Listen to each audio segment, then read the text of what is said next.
How's it going, family?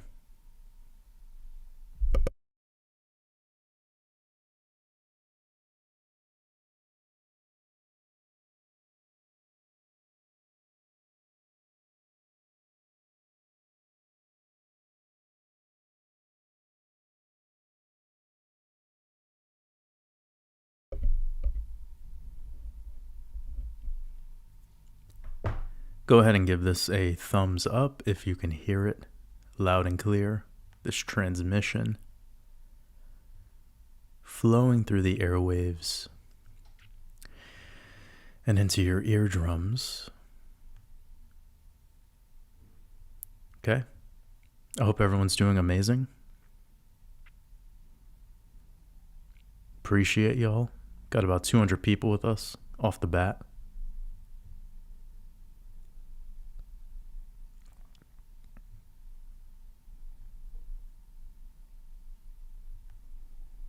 Sending lots of love. What's today? February 3rd. All right.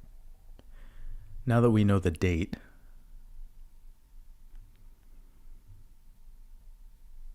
George McElroy, I really appreciate your super chat. Appreciate you supporting my art. I'm sending you lots of love. Wishing you a beautiful weekend, brother. You said in case the horse is thirsty. I love that.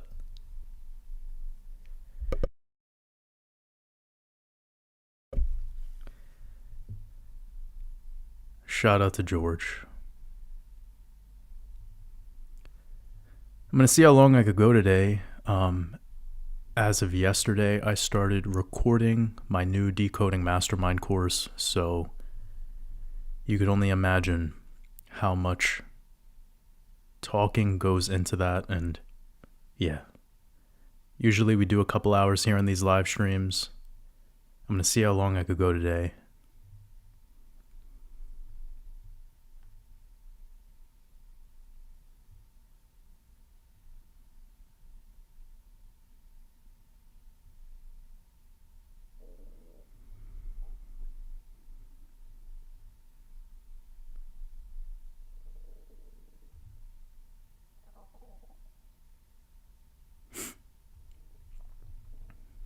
We're just going to give it a couple minutes to let some people join in since this just kicked off. Hopefully all the notifications were sent into the atmosphere. Father Time, I appreciate you sending lots of love. Adam Arias, I appreciate you. Appreciate both of you for having YouTube memberships. It's all love. Dustin asks, are you still experimenting with castor oil? Yes, but not consistently. I'm on the fence. But I'm sure you could understand why, because I've been doing this now for so long regarding health and wellness, and I feel like there's this weird kind of obsession that people have to accessorize the path towards health. We've talked about this a lot, but this does, it's definitely an addiction. It's an obsession that a lot of people have towards accessorizing health. And I feel that we are self-cleaning devices. We can essentially self-clean without anything from the outside. Now, these other things from the outside could perhaps support this process of cleaning. But a lot of the time, you don't really know if all it's doing is actually just feeding the parasites that are already in your gut. So I'm not here to say this necessarily directly at castor oil, but it takes a lot to impress me. And my feeling on any product is it's all more alike than it is different, And really the only benefit I see a lot of this stuff giving you is a momentary pattern break. Like when you first try Shilajit or when you first try boron, borax, it's just this initial effect of something that's been, absent. And then now that it's included, it's giving you this feeling, this novel stimuli, if you will. And then we're so quick to start recommending it and saying that it healed us and that it helped and this, that, and the third. But then you do it for a long enough period of time and it stabilizes, the body enters homeostasis, and then you need something new again. So these sorts of things are fun. I play around with them, but the reason that I'm not like jumping up in the air and clicking my heels and telling everyone to go out of their way to get any supplement or any mineral or any particular thing is just because I don't feel that you could accessorize health. I believe that the way we become unhealthy is through the way we eat. And it's also through the frequency that we carry. If you're stressed, angry, someone who plays the victim, the blame game, if you never want to take personal responsibility, you're blaming the whole world, you're blaming your family, your upbringing, your father, you're blaming Joe Biden, the government, you're blaming Fauci, Elon Musk, or whatever. It doesn't matter how fucking clean you eat. It doesn't matter how many fasts you go on. You can dry fast all day to the bone. But if you have hatred running through your blood, if you have hatred running through your veins, and fear running through you all day, you're always anxious, then it doesn't fucking matter what you eat. You are the frequency you carry. And I think that's a more exciting conversation to have than to just accessorize the journey of health. Because that's the get healthy quick scheme.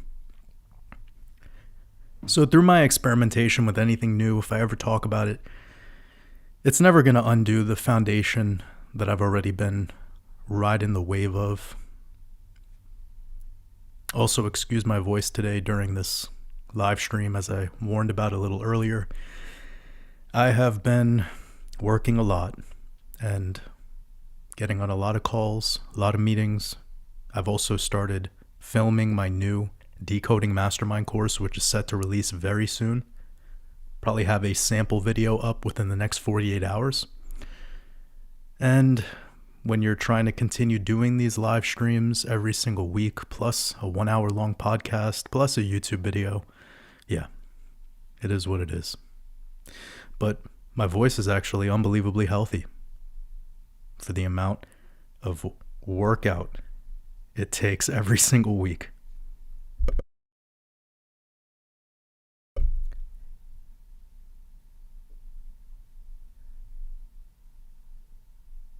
Got Kathy Katz with us, sending lots of love over to Australia. Jai Chef, sending lots of love. Nasty Beats. The Last Boy Scout. That's a funny comment. You're funny.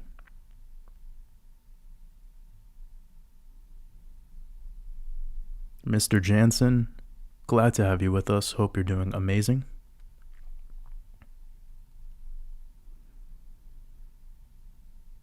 Johnny Bobang, hope you're doing amazing, brother.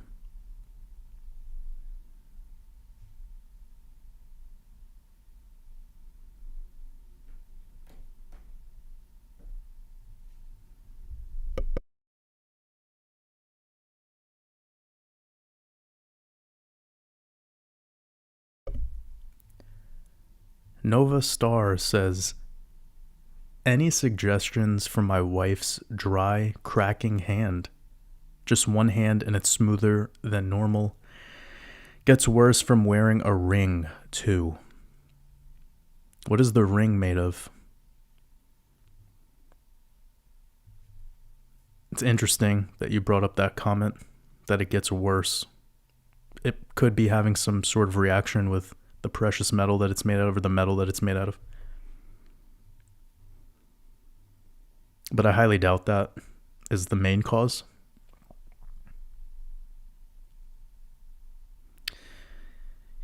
Are they using hand sanitizer at all? Are they wearing latex gloves at all?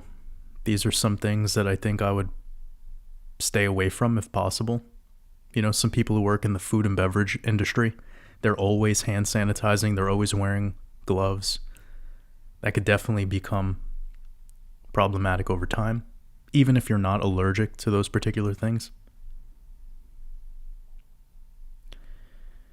So So, Novastar, when it comes to skin health in general, the skin being your largest organ, and what happens when the lymphatic system isn't able to effectively filter through the kidneys is this stuff will show up on the skin, whether it be dry skin, psoriasis, eczema, acne, even in some cases bruising. But that mostly tends to be due to iron deficiency. And, well, I don't want to go too many angles right now, but if we're just having a spotty area of the body with this particular issue, this could be one of the best times to consider using Orin therapy or Shivambu. So look more into this. But there's nothing more healing for your body than your own waters. So that would be the quickest fix. It's free. You don't need to pay anyone for any, hospital visit or any of that nonsense. And you're healing yourself with yourself. So, yeah, that would probably be one of the best things to consider. Although maybe if it's brand new, if this idea is brand new to you, it might seem uncomfortable, it might seem gross, it might whatever, but like that's on you. Like if you want to heal, then you got to do what it takes.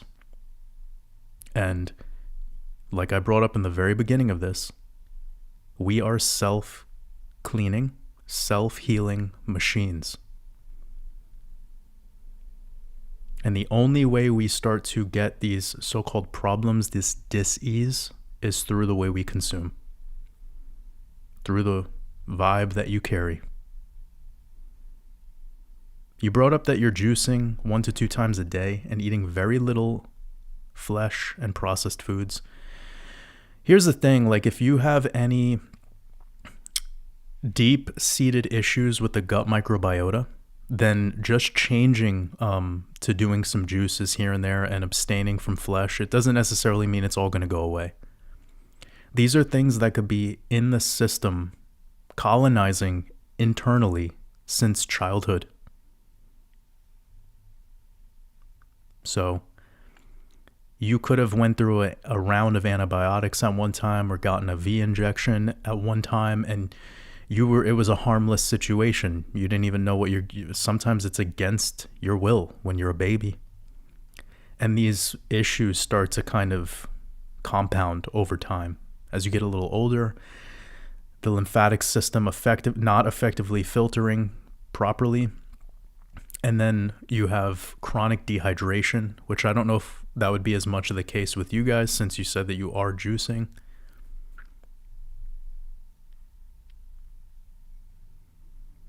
But yeah, in most cases, when it's just particular spots on the body, dry skin, Shivambu's the way.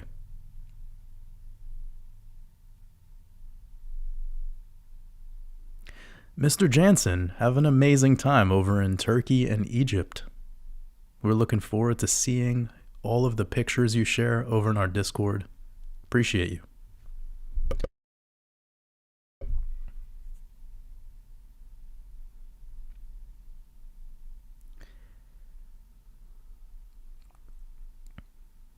Carmen Alexandra, I appreciate you. Luigi, much love over to Arizona. Paula Rose, appreciate you. Living a Journey, appreciate you.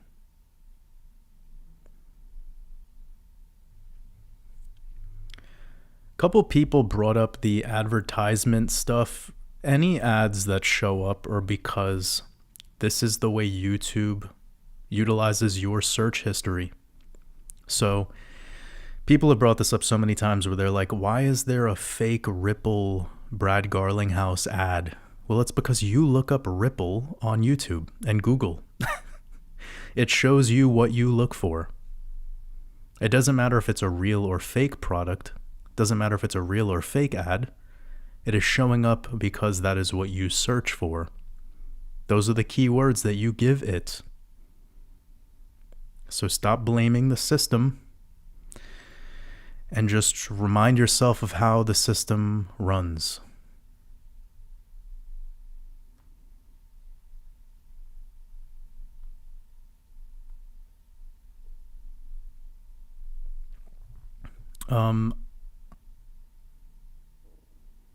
Nast Cadel Explorer, appreciate you.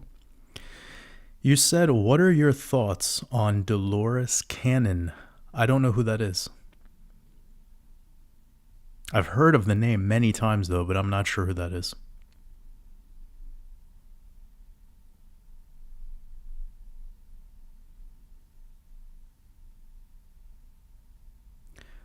Who dat? Sending you lots of love for your 50th revolution with Helios. Shout out again to my brother George McElroy. I appreciate that super chat.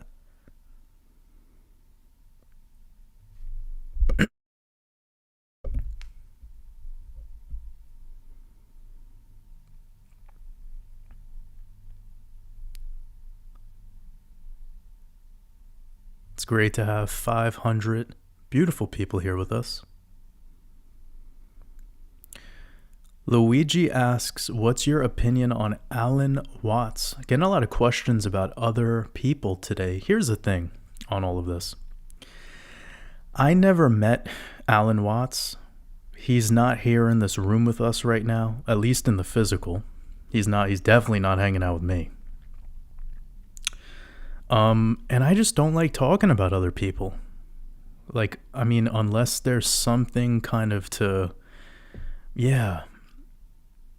I know we had our fun last week with Hard Rock Nick. That guy's an absolute fucking legend, you know?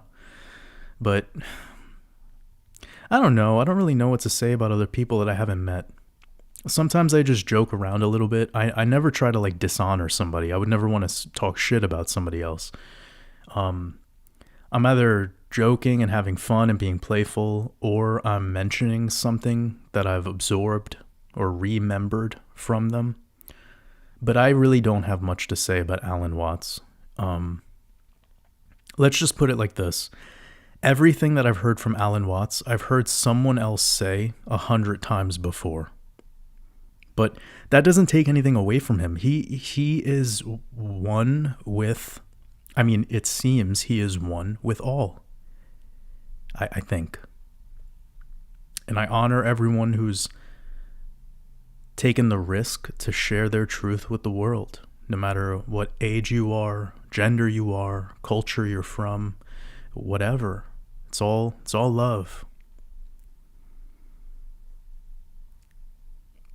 But yeah, I don't really have anything particular to say about Alan Watts, but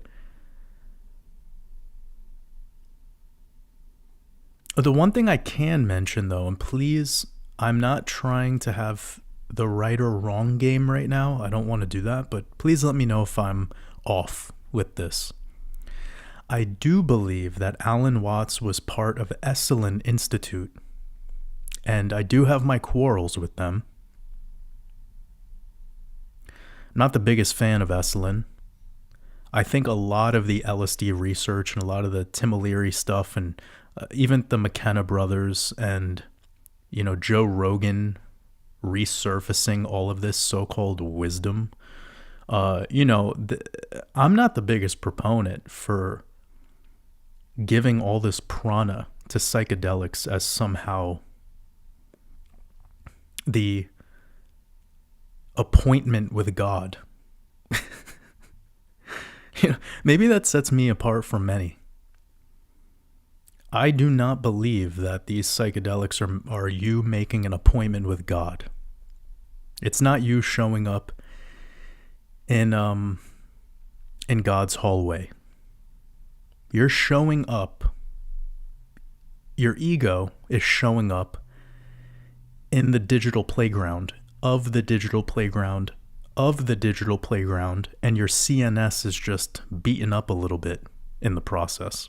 And I know that might be confusing to some people, but you could only imagine the amount of people that I've connected with since starting this journey of me laying it all out on the line and telling people everything I feel, how vulnerable I've been.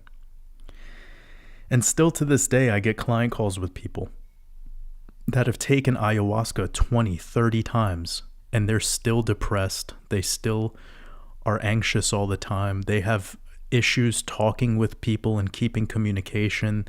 They're living in fear. They're always thinking about some time regarding tomorrow where things are going to get worse. They're like infinitely prepping for a day that never comes. And yet these are people that are using these so-called plant medicines a lot more than the average person. I mean, most people never take DMT once, let alone 20 or 30 times. And they're still reaching out for counsel. And there's nothing wrong with that. I'm just trying to let people know that, like, it's not the solution here. And too much over the past 5 to 10 years particularly has been making that sort of statement. Like mushrooms and LSD and ayahuasca are going to somehow cure you or provide you with some sort of wisdom that you didn't have before. Let's talk about this for a minute, because I know I'm probably triggering a lot of people right now. First of all, I have a lot of experience with mushrooms, so I'm not shitting on them.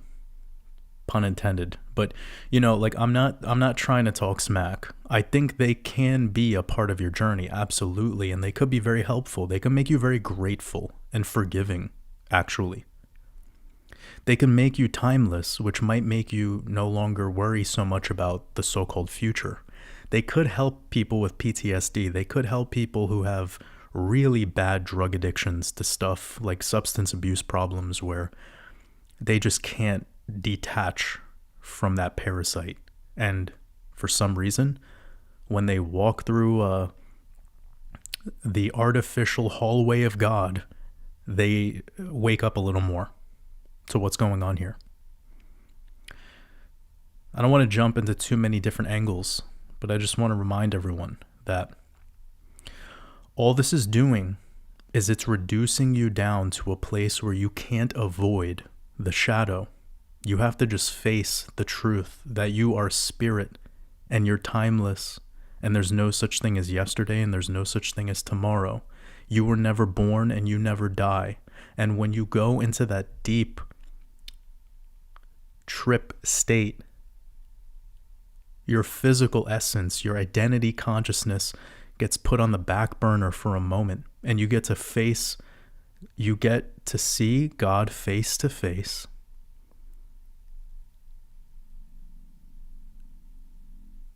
And it's really interesting how a lot of people have, over the past 5 to 10 years, started pushing this so-called cure concept, or that it's going to make you wiser or make you smarter or make you more take more action or some shit like that. It's not the case at all. So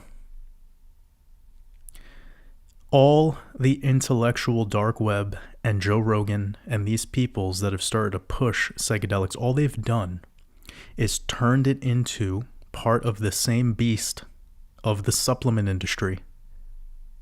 It's just a get rich quick or get lean fast, lose weight tomorrow, get rich yesterday.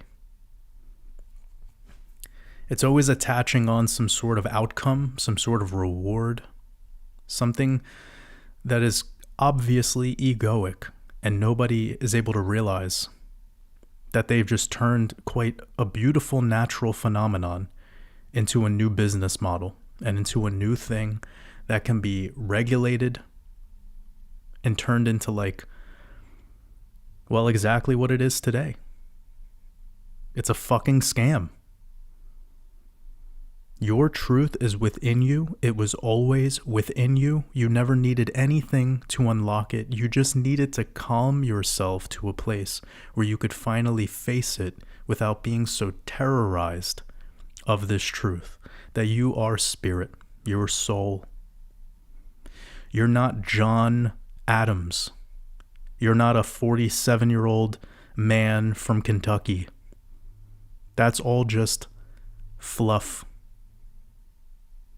That's the exoskeleton. And the light is within you. That light body is within you. It has no gender. It has no age. It has no title. It's so crazy to me when people are like, when people talk about certain cultures and they were like, we were kings and queens. It's like, okay, what is that? Do you feel better about yourself now that your ancestors used to be kings? You know what kings do to the people below them? Yeah, that's right. See, it's all the ego.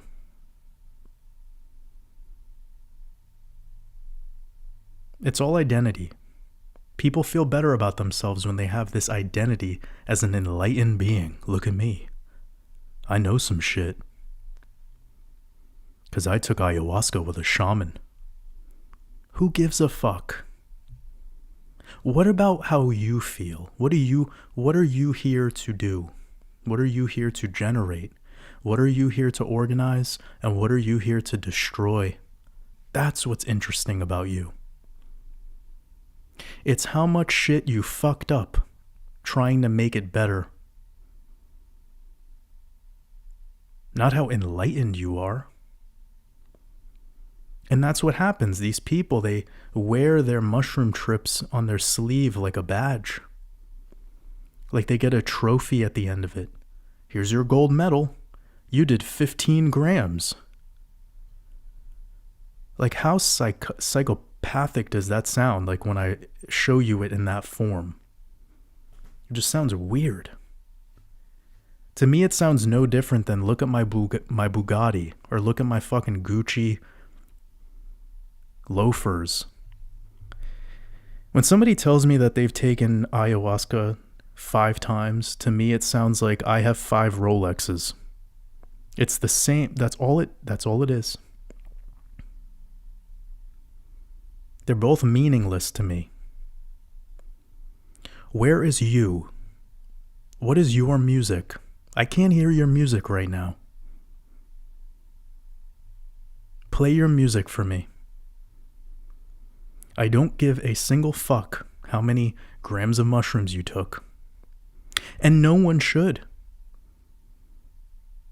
But it's become that because of this whole internet wave of quasi-spiritualism. Very fascinating. Maybe we'll talk about it more later. David Malone, I appreciate you. Sending you lots of love for joining the YouTube membership. Appreciate you. Sai, I appreciate your super chat. You said, are you a horse? What? Are you a horseman like the ancient Greek myths giving us illuminated gnosis? I appreciate you, but no. I'm just a simple mortal. I'm not a centaur.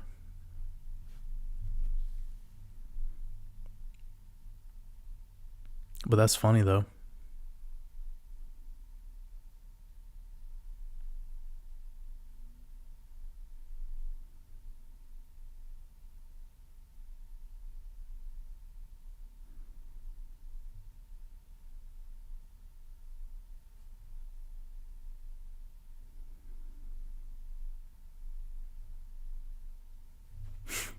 I hope you guys are doing amazing. I could tell we're on in a flow state because we just had about like 70 people drop off. So that's good. That's a good sign. That says we're doing it.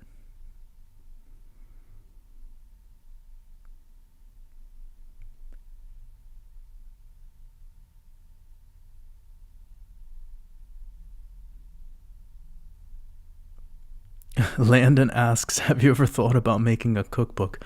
So I do have inside of my expansion mastermind course a whole section that gives some meal ideas, some meal prep tips for the people that are kind of brand new to this. And I do believe it's very helpful, but not necessarily a recipe book. I have way too much on my plate. but appreciate you bringing up the idea for sure.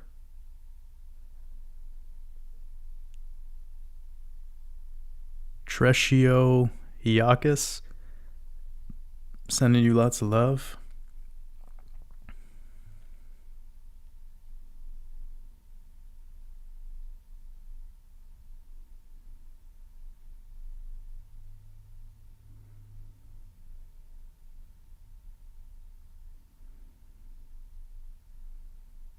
Jefe Salcero says the way we become unhealthy is due to overutilization of our corrupted healthcare system. I mean, it's kind of like, I think we become overly reliant on it, but the only way you would be overly utilizing it is if you had no idea how to heal thyself. So maybe you just used the wrong term there, but I don't disagree with you. Not that that's what this is about anyways. But we eat ourselves into our sickness. You know, we eat ourselves into a position where we have to go to the hospital. You know, like just analyze what diabetes is. Diabetes is essentially saying that you're barely alive. You're literally a zombie person. You've eaten yourself into a state where now your body is unable, one of your organs is unable to work the way it naturally works. So the automation, the automated process of the pancreas, it's no longer there. Like, it's gone. Now you have to manually use exogenous insulin to even live, you know? And I understand we could talk about the rare occurrences of particular types of diabetes, but my point here is that the overwhelming majority, and not just in America, when we talk about type 2 diabetes, and the overwhelming majority of the planet at this time, because China's going through the same thing, India's going through the same thing. Now it's even hitting some places that are considered third world. We can't even really blame the food system because there's always a better choice. And at the end of the day, you always have fasting. You always have fasting. You always have shivambu. You always have water distillers. You always have fruit, coconuts. You can go places that have better air quality. You can go places that have better fruit quality. You can go places that just have a better vibe. Like if you're living in Manhattan and it's very difficult for you to just be calm and composed and to navigate the place with, you know, a calm demeanor because it's just so acidic and it's so fast paced, well then go somewhere else. Like you always have the choice. So exercise that. But yeah, I don't know if the problem here is the healthcare system. It's the lack of knowledge and wisdom. And when you become wise and aware, you realize that the body is self-healing. You can heal thyself. You don't need a doctor. You don't need the doc man. The whole system in and of itself is pretty corrupt, but that doesn't mean that we could blame it. Just do better. Bishop Thomas, sending you lots of love for gifting a membership. That's really nice of you.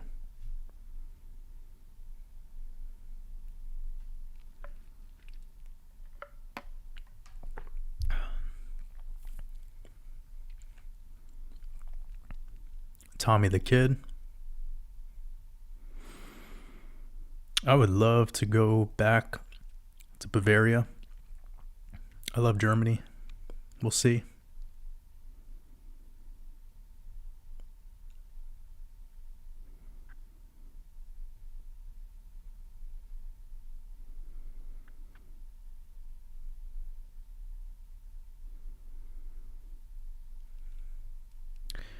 Luigi, the question about fibroids, I've heard many have had great success with castor oil. So consider. And by the way, everything I said about castor oil earlier is by no means me giving it a review. I'm just sharing my words of wisdom and my take on health in general, you know?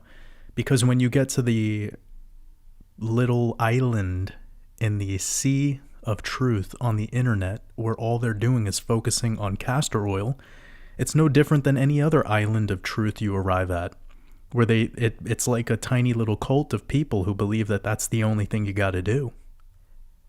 And that's the furthest from the truth. So just stay balanced is really my approach. Stay balanced, be aware that you heal thyself, and that if you're going through any problems, whether that be skin, whether that be mental health, whatever, it's all coming back to the gut microbiota. It's all coming back to how hydrated you are. And those are things that you could adjust with fasting protocol and just changing what you consume. There's no oil under the sun that's going to be able to undo you sitting around eating cheeseburgers, french fries, smoothies, not smoothies, but fucking milkshakes and Oreos and Twinkies. And that's just nonsense, But that's kind of what you see in some of these circles. These people that don't change shit about their diets, they're eating regular foods that everyone else eats. And then now they have this new product to bow down to. Kiss the feet of. And I think that shit's dangerous. That's really all I can say. Imri, sending you lots of love. Appreciate you. Got your super chat, but I did not see any other text or question below. But if I see something come up later, I will absolutely get around to it. Laura, I do not send direct messages in X. And by the way, since this was brought up, if anyone wants my official links, could go over to this X account at Waters Above. Make sure you're spelling it properly, ABVE. Then go to this Linktree tab. You're going to want to bookmark that because everything that's inside of that is a legitimate link. Everything else is a scammer. I will never send you a message on WhatsApp. I don't DM anyone outside of Patreon, and the only way to get to the Patreon DMs is by being a supporter of the Mastermind community. I am building a fortress around me because the scams are real, and they're sad, but the scams are real. There are so many people pretending to be me out there, taking advantage of my people, and there's really nothing I could do about it because once you ban their account, they just come right back. It only takes a couple minutes to create a Gmail account.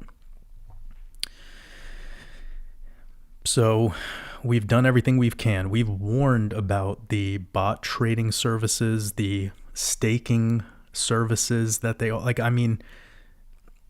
it's sad, but it's the reality of where things are headed. Like, there's people who I guess have no fucking time on their hands and they want to sit around all day taking advantage of people. And this is not the right time to do that, by the way. Let's talk spiritual for a second. I brought this up in a response to Coach JV. Shout out to the 3T Warrior Academy. And he asked me about my thoughts on the Chinese New Year and kind of the importance of this being your year. For instance, if you were born in the year of the dragon, it's going to be the year of the dragon soon, and he just wanted some of my spicy gnosis. And I told him, when it's your year, it's very easy to rise up in the ranks. It's really easy for opportunities to come your way. But the problem is you need to do it honorably. Because even if you're a fraud, and even if you do scam people during your year, you can grow. But the fall you're going to take is going to be way more devastating than the place you started. So you got to be real, man. People got to be honorable. So all these, whoever's scamming out there, whoever's doing what they're doing, copying, pretending, using my profile picture and even trying to speak like me in the text, bro, you sold your soul. You're fucked forever in all realms. I hope you're listening right now. You're done, dude.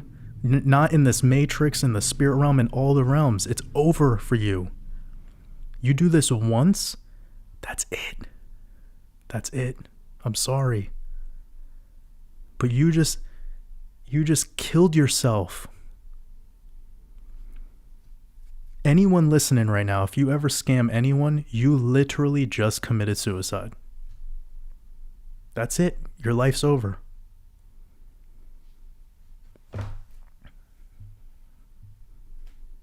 I'm sorry, someone has to say it. So these fucking scammers, they don't even know what they're getting themselves into. They don't even know. I don't feel bad for them. If you cheat and you steal and you take shit from people, well, that's on you.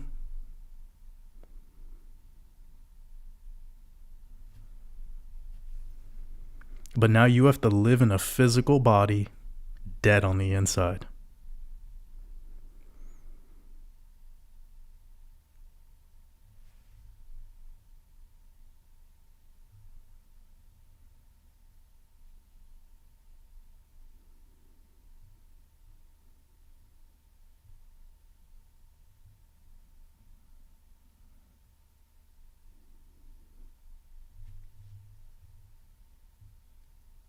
Looking through some of these comments.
Mr. Obvious.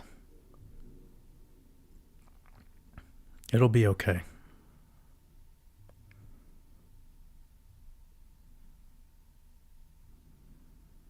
It's always interesting, like when people want me to say the thing that they want me to say, especially when it comes to talking about other people.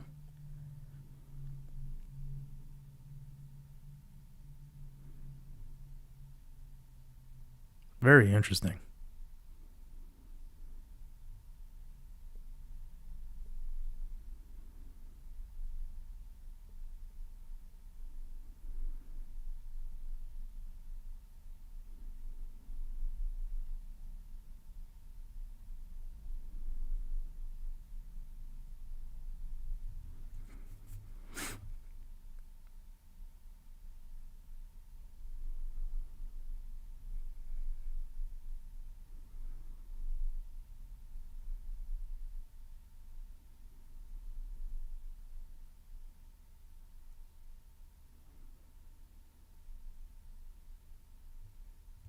Father Time said a truth. They said doomsday is the new religion. Well, that's always been the religion. How do you think they keep people in religions or cults? They make it centered around doomsday. Even this second coming story. Look at that shit.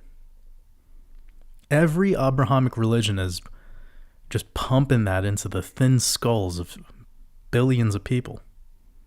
That someday the world will end and you will be judged. And then God will personally look through your search history, and boy oh boy will he be shocked. I want you to close your eyes and think about God looking through your search history right now.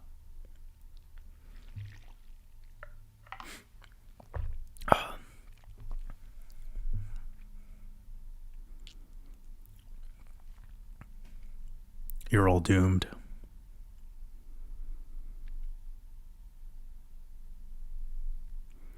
Ghost, I appreciate you. Sending lots of love.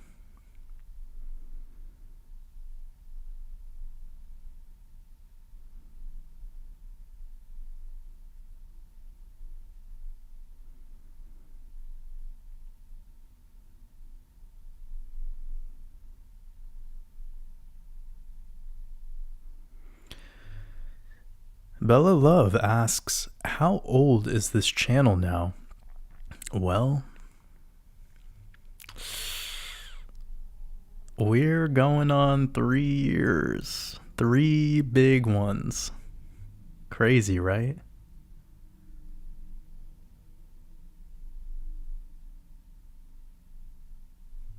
Yeah, I think it's like March 2nd or something. So we're like a month out. Crazy. Crazy.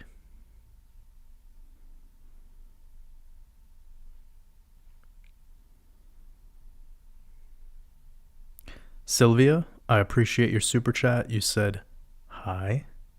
What is please good for healing anemia from childhood?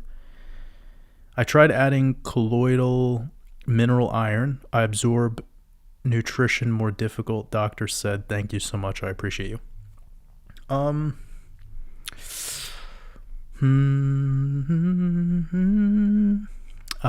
It's not that simple.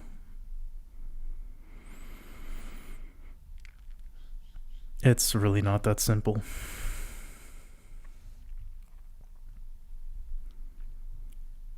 Yeah, this is not a basic. What I would consider, though, is raw sprouted pumpkin seeds.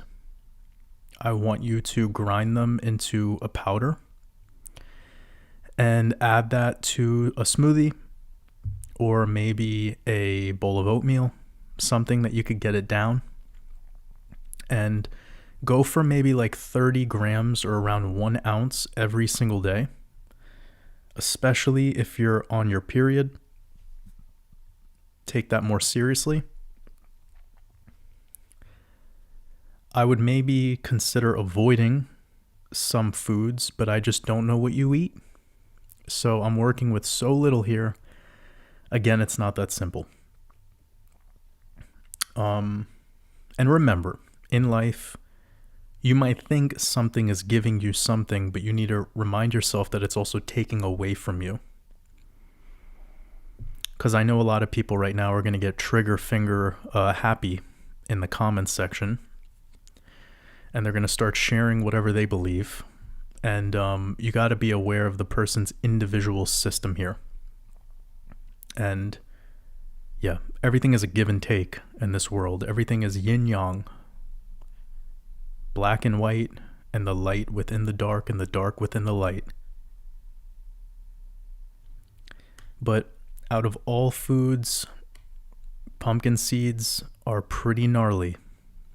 Also, you could consider maybe like a chia pudding and do like, try to go for like maybe 15 grams of chia seeds, like 7 grams or so of flax meal, not just flax seeds whole, but flax meal.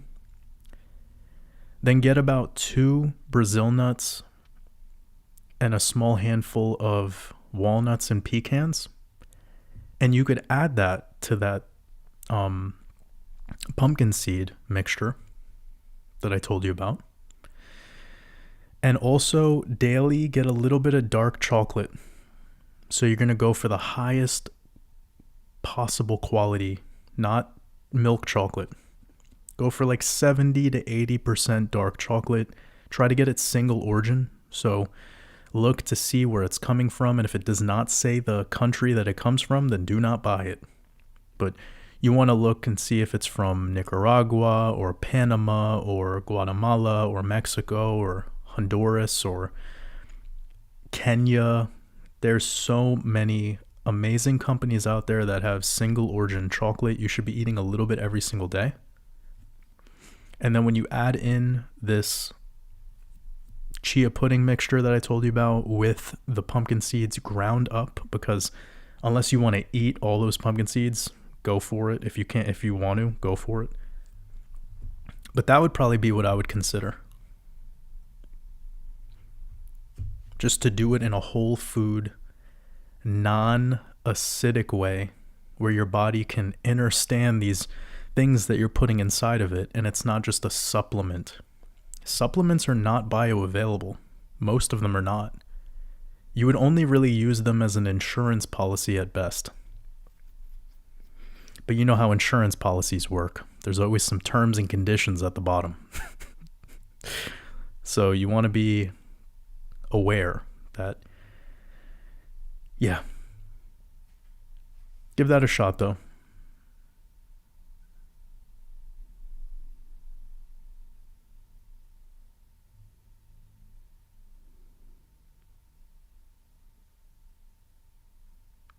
Luigi said, "Thank you for creating this space for like-minded individuals. It's all love. It's my purpose." Wild Alchemical Spirit said, "I think I should go now." That's probably what you should do. If you think it, then you should do it. I'm not offended.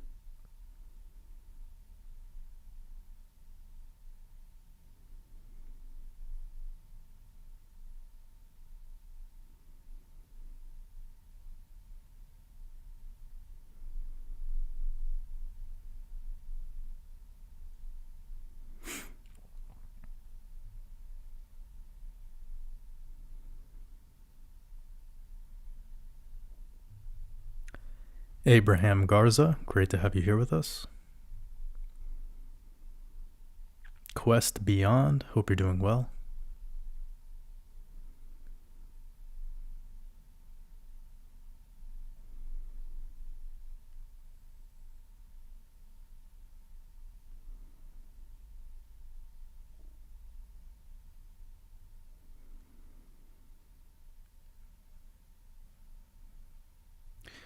This is actually a very good question, and I want to get to it. But also, let me read it really quickly and I'll share some thoughts. Crypto Gent, hope you're doing amazing. You said, how do you find your life path number? And once you find it out, how do you use that to your advantage? Okay, here's the thing. You're going to be able to find websites and calculators and all this stuff from numerologists and numerology reports and even stuff that happens in human design. And you're going to put in your birthday and it's going to feed back to you some sort of, like a horoscope. It's going to tell you enough of what you want to hear. And then the way that it'll tell you the things you don't want to hear will be like in the cutest way. So that you're like, oh, that feels nice. That feels real good. And then, there's no utility. And you have no idea what the number even means. You found out, oh, I'm a 7. And this website told me that I'm going to be a millionaire. Shit. So it's a waste of time. Doesn't get shit done. Doesn't matter. Now, I know a lot of people are going to disagree with me with this, but that's fine. This is the ice bucket challenge, and I'm pouring a bucket of ice on your head. In my whole time being alive, all I knew was what made me uncomfortable, what tried forcing obedience on me, and what was inspirational to me. So I'll say that again. In my life, I just was inspired by certain things. I looked up to it. I was uninspired by a lot of things. And then I always felt like there was something that was either supporting me or something that was forcing me to be obedient. And every time something wanted me to be obedient, I had an issue with it. I started to kind of observe it more. Like I would give more focus and attention to it because I'm like, why does this person or this system or this thing want me to be a slave? And I learned how this matrix works through that observation. Very interesting experience. And a lot of people didn't like me because I was always vocal of the stuff that was uninspiring to me. And I always was really, really investing my attention into the stuff that was inspiring to me. I noticed that I was always leaning towards the more creative people and the more philosophical people, and I was avoiding quite often the people that were actors, the ones that I knew read a script, the ones that I knew were just put here in their position to entertain us.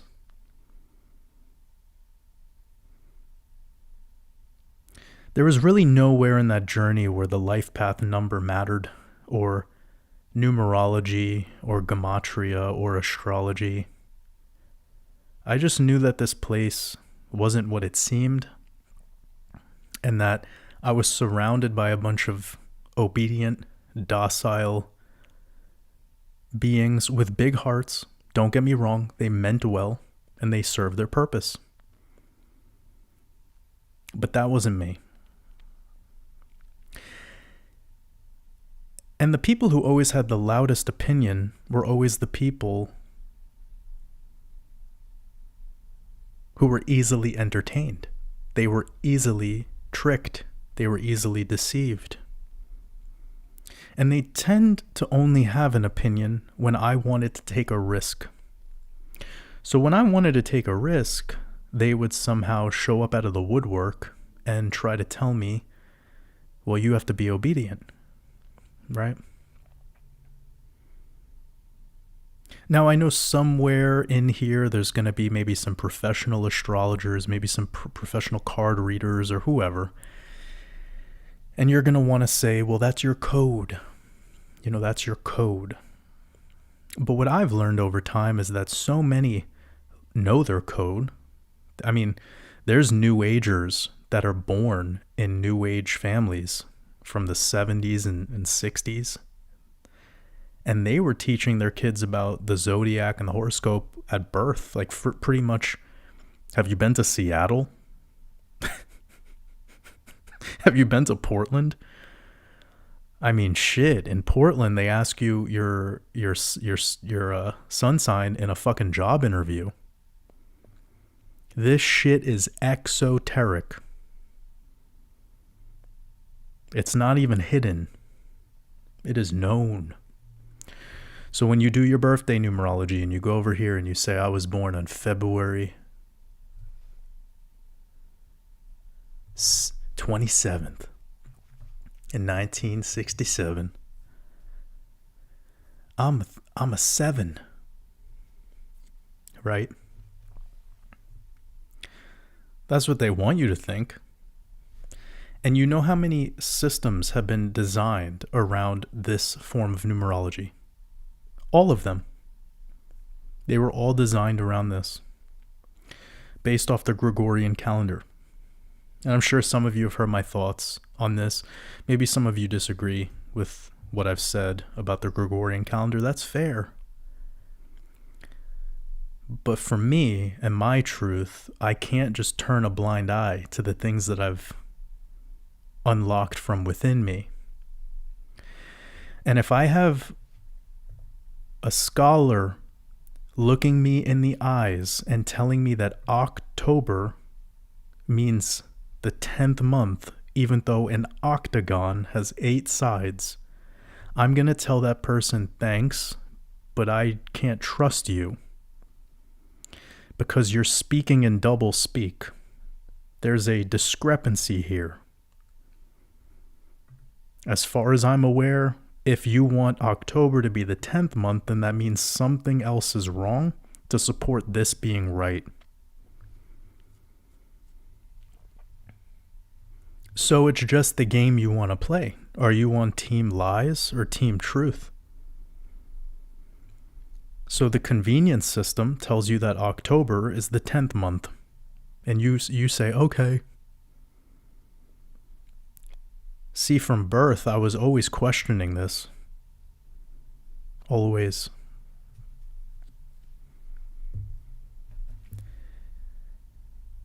So I don't even think the life path number matters. Your zodiac sign doesn't matter. None of that matters. How do you feel?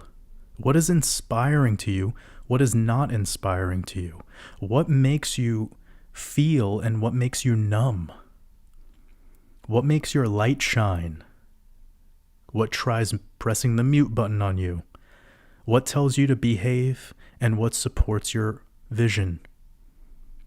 It doesn't fucking matter what your birth card is, or what your astrological sign is, or what your numerology number is. It's all based in a make-believe system anyways. A system that has the balls to tell you that October is the 10th month. Do you feel where I'm coming from right now? This is undeniable shit. But I'm not gonna believe that.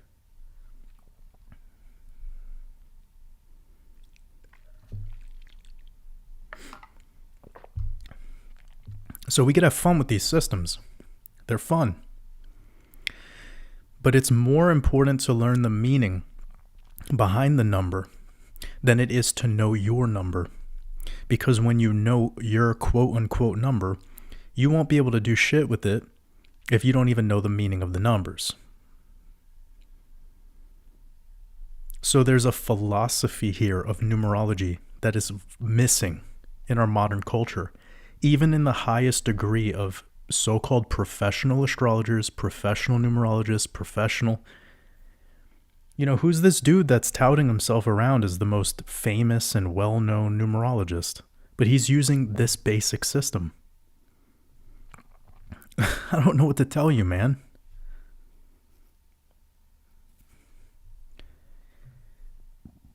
I don't know what to say to that. Do you, boo-boo?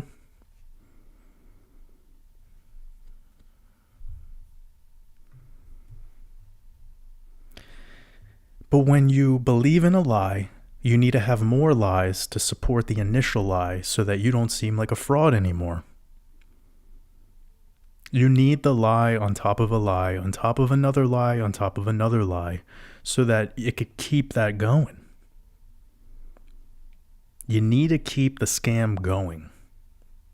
And we keep it going through the mechanism and technology called belief.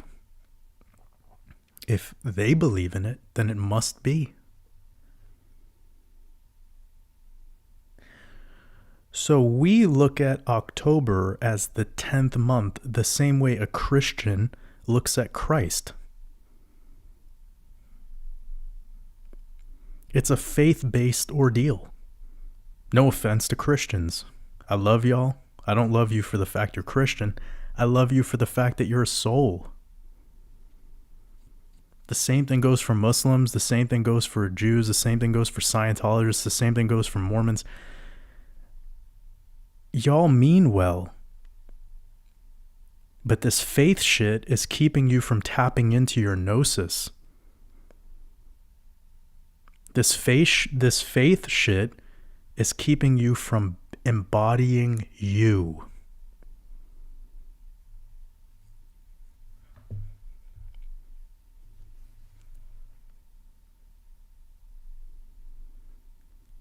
So that's my answer to the life path thing. It doesn't matter. What inspires you? What makes you feel alive? Go do that. Whatever that is. On any day, just do it. There is no risk. If anyone in this world tells you, no, you got to wait till a certain day to do that. You got to wait till the moon is a new moon. A waxing gibbous. Fuck that shit. Just do. Stop this whole mess. I know this is really unpopular for me to... This is a really unpopular stream of consciousness right now. Because I'm single-handedly pouring gasoline on an entire fucking industry. But that's what I'm here to do, man. I'm here to light it up. Because I am a spiritual being having a physical experience. And I'm not going to let this identity shit get the best of me or hold me back from what it is that inspires me, makes me feel. And anytime there's structure, to me it just feels like obedience. And I've been avoiding being obedient since the beginning. Y'all know what I'm talking about. When they did this C19 scam, what happened? They told you to put on a mask. They told you to act accordingly. Go fuck yourself. Tell me what to wear. Tell me what to put on my face. I'm a grown fucking man.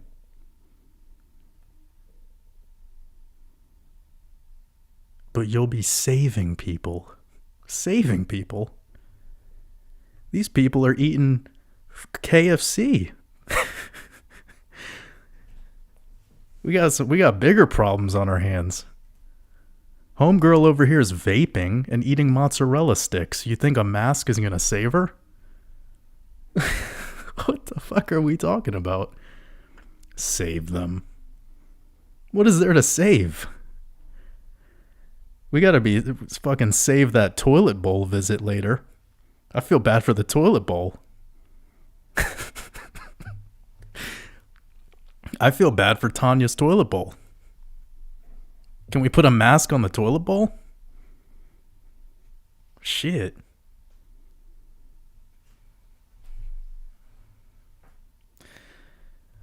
Seriously though, family, I'm just over this whole I'm over the being told what my sign is and where the stars were when I was born, and it's not music to me. It's not inspiring. This is exactly why I created my Decoding Mastermind course. It's to give power back to the people, not to make you structured. It's to make you become like the ocean. It's to make you like the trees. There's cycles. It's to make you like nature again. Humans are like avoiding the greatest teacher of all, and that's the beautiful realm that surrounds us. And we've been corrupted by man into structure. And we think that the Freemasons and all these people somehow have the truth. It's like, get over it.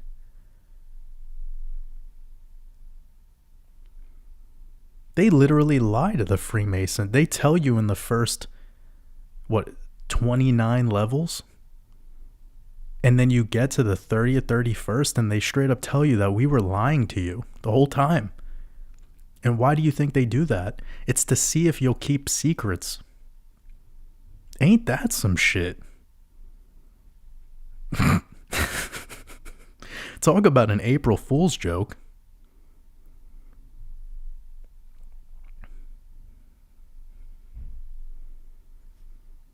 Isn't that shit funny? You go research Freemasonry and they're like, we allow all religions. But then at the higher levels, they just straight up say, nope, that's all bullshit. Really all we do is Kabbalah. And even that, we don't want to explain that to you. Why? Because you need to go learn it for yourself. There is no fucking club or system that is ever going to reveal to you wisdom. Wisdom is your own inner knowing that you unlock through, well, I don't know, we're going a little deep here. Let's slow this Lamborghini down, shall we? We're really leaving some tire marks on the pavement right now.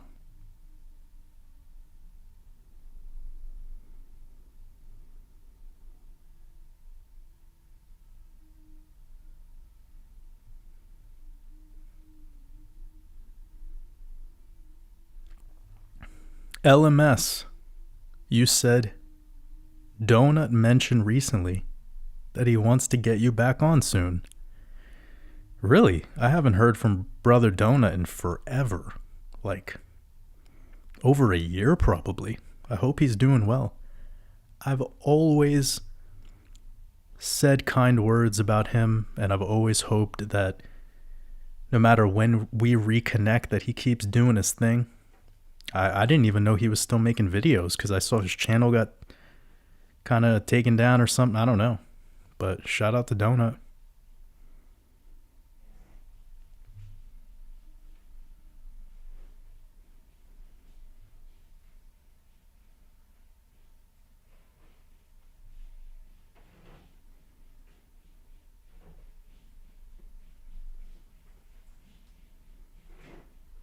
What the hell is going on next door? It sounds like they're like demolishing a house or some shit.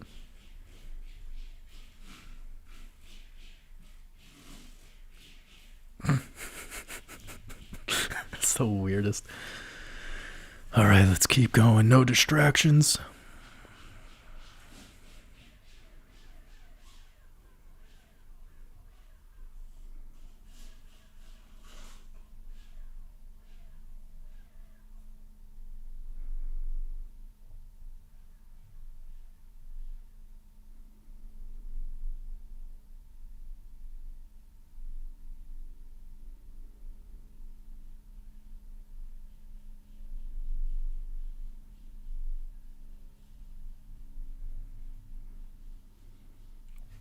Clint Gordon, sending you lots of love, brother. You said Saturn and Jupiter square each other twice next year in May. I forgot the other, but I think September. Any significance? Clint, no, because especially if you're looking at this in tropical, I wouldn't really put too much emphasis on that.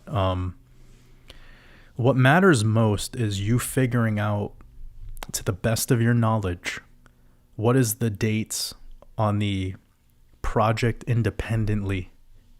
So if you want to be able to decode what's going to happen in Meta stock or with Tesla or with Hedera altcoin and cryptocurrency, go back to the exoteric story of the dates that align with the origin of that project. That would probably be my best. Have fun with that. But there's a lot more that goes into decoding than looking at tropical astrology and just astro charts. And also, I'm not really sure what the question is. You're just asking any significance. So, yeah, no.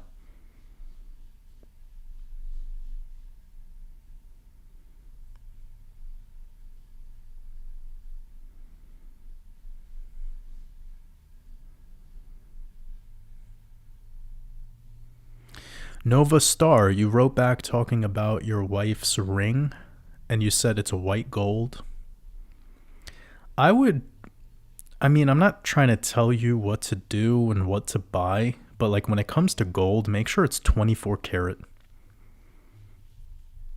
Like there's too much of this 14 karat, 16, 18, this diluted nonsense. Like I get it if in some cases with jewelry, you want it to be a little more sturdy, but there's many companies that are making beautiful 24 karat gold jewelry. And if we're just talking about rings, then that's the easiest thing to make pure gold.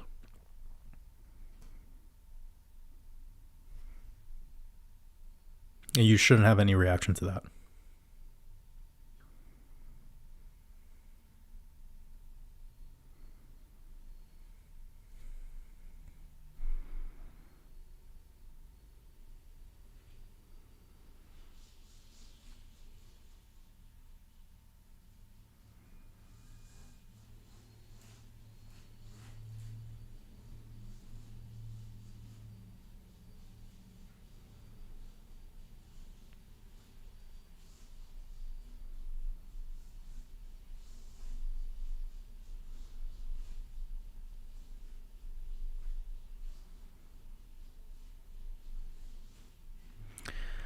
David Sells. Yeah, I'm just trying to help out our sister who needed some advice on bioavailable iron. And I know I gave you a little bit of a list of stuff, but it's stuff that lasts a while in the pantry.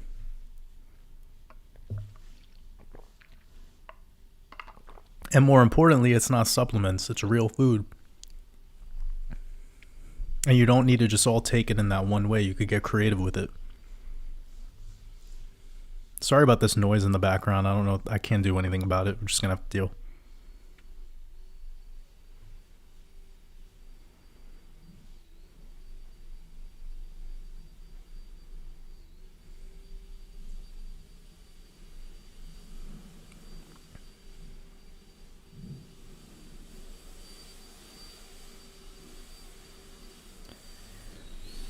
I get asked, what are the signs of dehydration? Signs of dehydration, dry skin is huge. But also there's so much that goes into... Oh, wait 1 second, guys.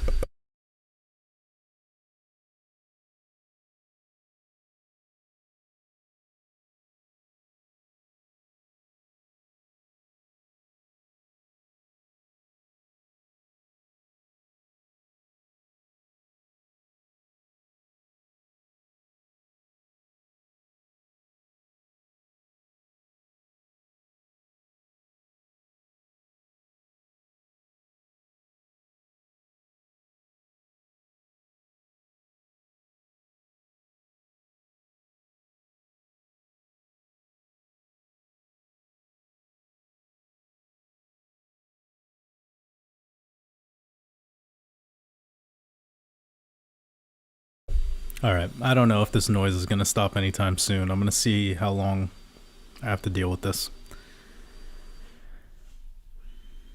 Somebody asked about signs of dehydration. It's so many different things. I mean, it could be hair turning gray. It could be hair loss. It could be very, very low energy in general. Like, a lot of people would blame energy on things like adrenals or just lots of stuff coming back to the central nervous system. Always continuously being in this fight or flight mode could definitely lead you to some exhaustion or like crash effects, especially after meals. Also, the type of food you eat is huge with regards to these big fluctuations in blood sugar and this crash after eating meals, but a lot of the times it's just dehydration. So that could be another thing. Just big energy swings. But dry skin, also the nails are huge. If you see cracking in the nails or your nails are just very weak, that's a huge sign. And then other things would be excessive skin issues. Like acne is a big one. It's very common. Sorry, it is so fucking difficult to pay attention with this sound going on in the background. I was not expecting this.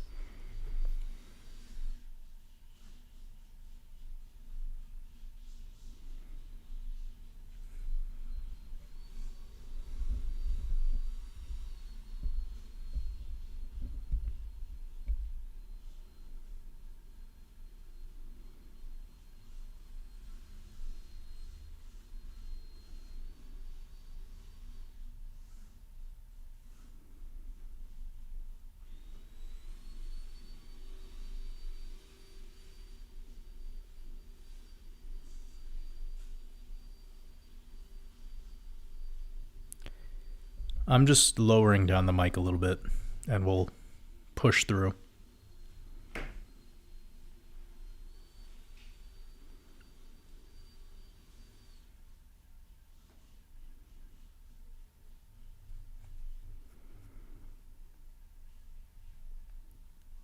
Got a super chat from Sylvia. Sylvia says, how to overcome strong fear from taking the blood at doctor? I usually faint and lose consciousness. Maybe it sounds silly, but it limits me. Are you saying you have a strong fear of getting your blood drawn? I think that's what you're asking.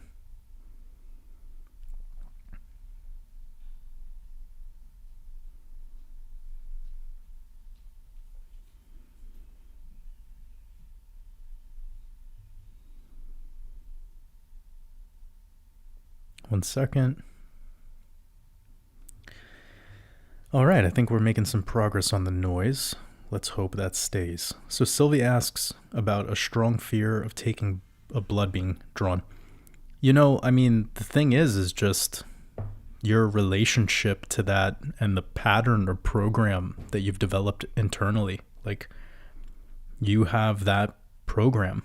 And yeah, I really don't know how much we could get into this, but consider like any fear program. Like, a lot of people do well when they do like a cold plunge, because initially when they've never done a cold plunge before, they're scared. They think they can't do it. It has like all of these fear-based beliefs, limiting beliefs. And then they decide to do it. And then it's all good. It's all, after a while, they get used to it. Well, there's really nothing about going to a doctor that's fun, right? Just the whole setup of the place sucks. Like, homies in a white lab coat, there's these fluorescent lights. It's all white, it's sterile looking. Like, it's nothing natural at all. It just puts you into a vibe and a frequency that keeps you in your root chakra. And it's almost designed to make you obedient and not able to access the higher chakras. So they know they designed that shit like that on purpose. That's not by mistake, So I get it, but like anything, it's all the mind. So just remind yourself that it's all mental. You're fainting and having this reaction to it because that's the pattern that your mind has programmed, and you need to confront that. But also be aware that it's you that's causing it. It's not the blood being drawn. It's not the doctor. It's not the doctor's office. It's not the syringe. It's none of that. It's just, that's it.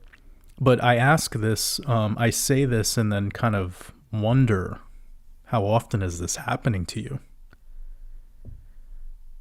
Why are you going to the doctor so often that this is a problem? Maybe get to a point where you could avoid having to go there, unless you have some really serious medical condition that I'm unaware of. But yeah, that's about all I know. I would just say consider that. It's just mental. It's the program that you've developed. Confront that. Allow that. Remind yourself that pain leaves when it's done teaching you, and the same thing is for things that scare you. The things that scare you and the things that frighten you leave when you no longer allow them to scare you, when you show them that it doesn't bother you anymore.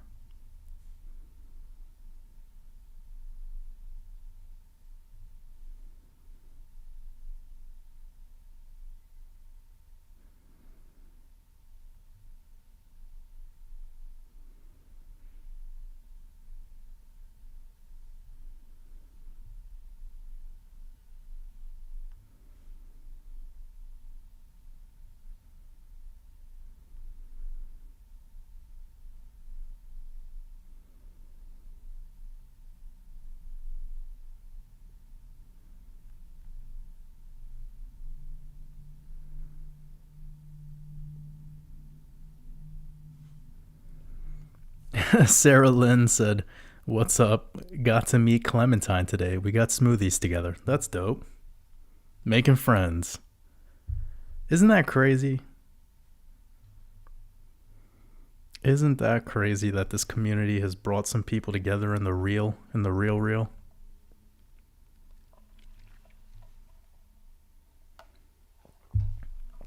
I love it.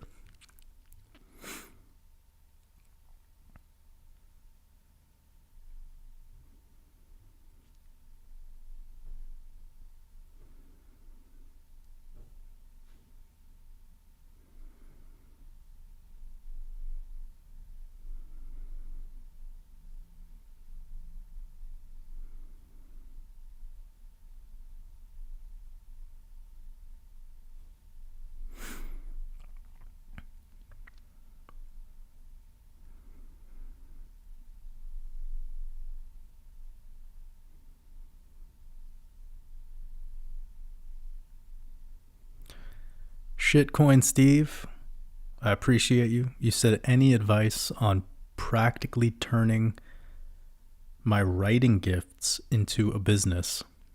I work door-to-door sales, running scripts, and I'm so tired of it. I really need a shift. Thank you.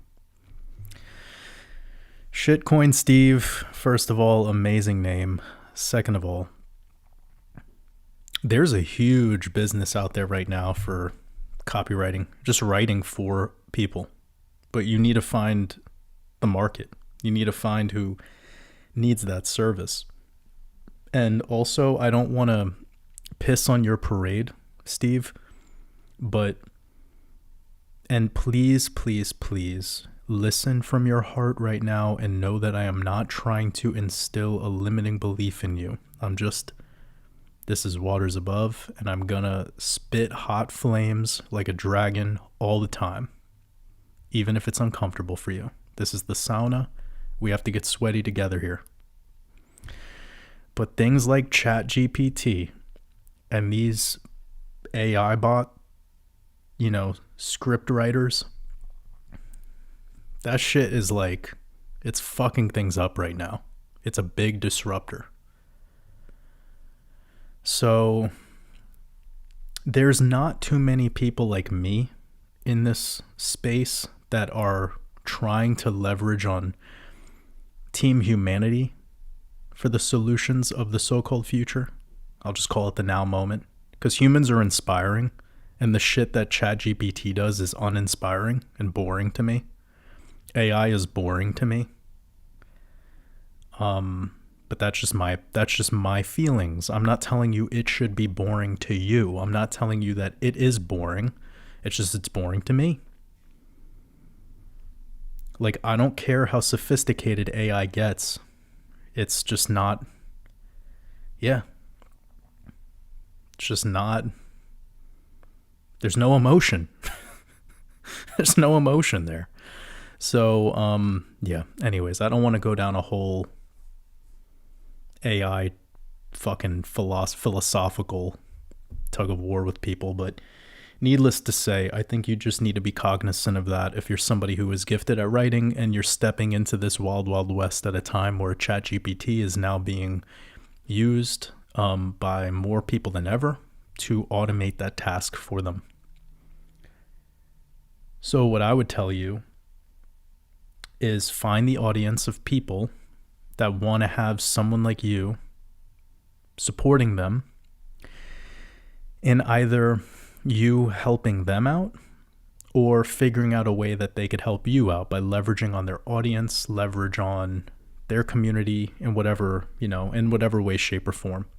But as far as I'm aware, it might be more advantageous for you right now to get savvy with things like ChatGPT, just so you can see how it behaves, Like, imagine you're a lion and you're trying to get the hyena. Like, I know this is brutal, but we gotta speak the truth right now. Well, you, in this scenario, are the hyena, and ChatGPT is the lion. You want to observe the way this fucking lion behaves. Observe what it's doing. Observe how it's disrupting the jungle. But your ass still needs to eat, right? I mean, let's just be real here. This AI shit is going to take a lot of food off a lot of people's plates. It's going to take a lot of jobs away from a lot of people. Automation is already disrupting the industry. People are firing their lawyers and just using Bard in these Grok and you feel me? This is fucking crazy. In just 2 years, people are now getting rid of so many of the people in their lives that they used to have helping them, because now, AI could do it for them. Like, you want to make a YouTube thumbnail? You don't need to pay somebody on Fiverr to do that. You just fucking have these AI bots do it. You want to write a school paper? Fucking ChatGPT will do it.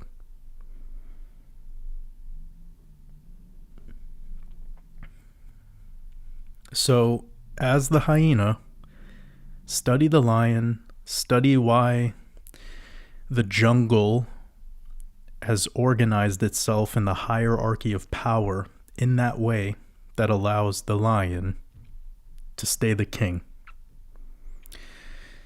And then once you figure out the territory and once you could figure out how to stay alive, then you could conquer that situation.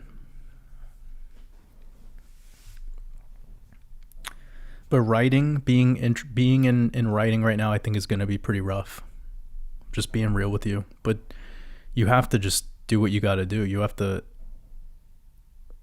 walk in your purpose. And there will be people out there that want to support that. But you're going to have to put yourself in front of them. And don't put yourself in front of a bunch of people that want to hire the lion. Because a lot of businessmen, a lot of people right now who are business owners are going to use these AI services and skip over people. Skip over freelancers, skip over entrepreneurs. They're going to go straight to AI. So you can't put yourself in front of those type of business people. You can't. You have to put yourself in front of people who want to work with people. You understand? That's a big piece of wisdom right there. Put yourself in front of the right audience. If you're somebody who's doing drop shipping and the drop shipping you're doing is an athletic running shoe or like a basketball sneaker, make your targeting for those adverts accordingly to the geographical location where it would make the most sense. So you wouldn't advertise a basketball shoe in northern Canada. Like, you would target that appropriately. You would go to Los Angeles. You'd target maybe Miami. You'd target New York City. But you wouldn't target golf clubs to people who live in fucking Alaska. It's like, yeah, maybe there's some golfing going. You know, I'm just talking shit right now, but you see where I'm going.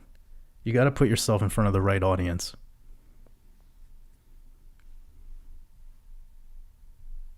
And that's all the successful people in this world, like what they've done.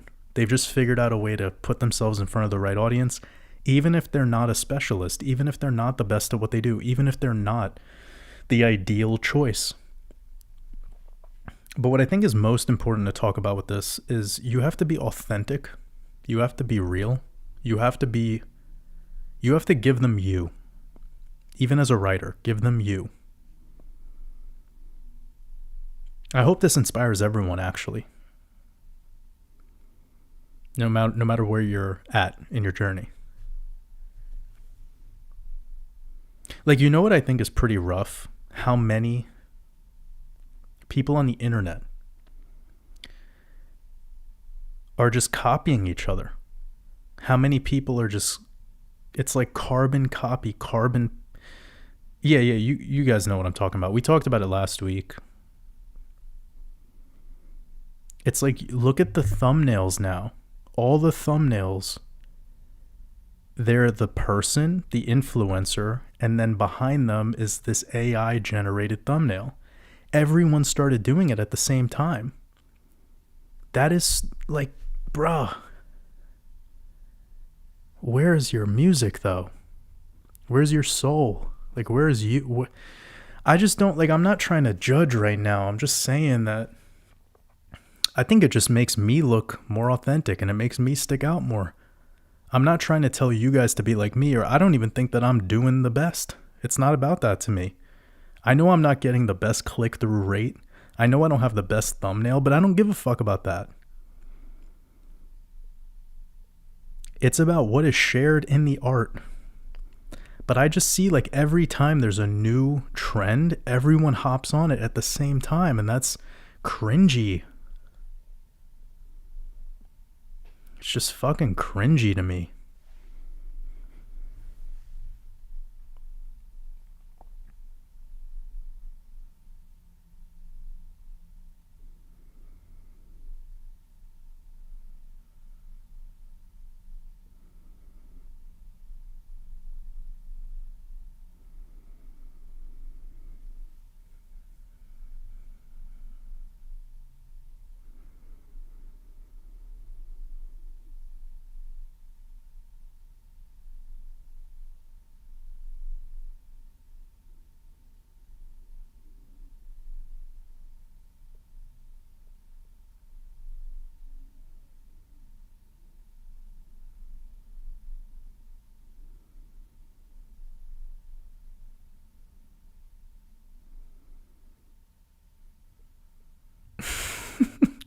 LMG philanthropy. That's so funny.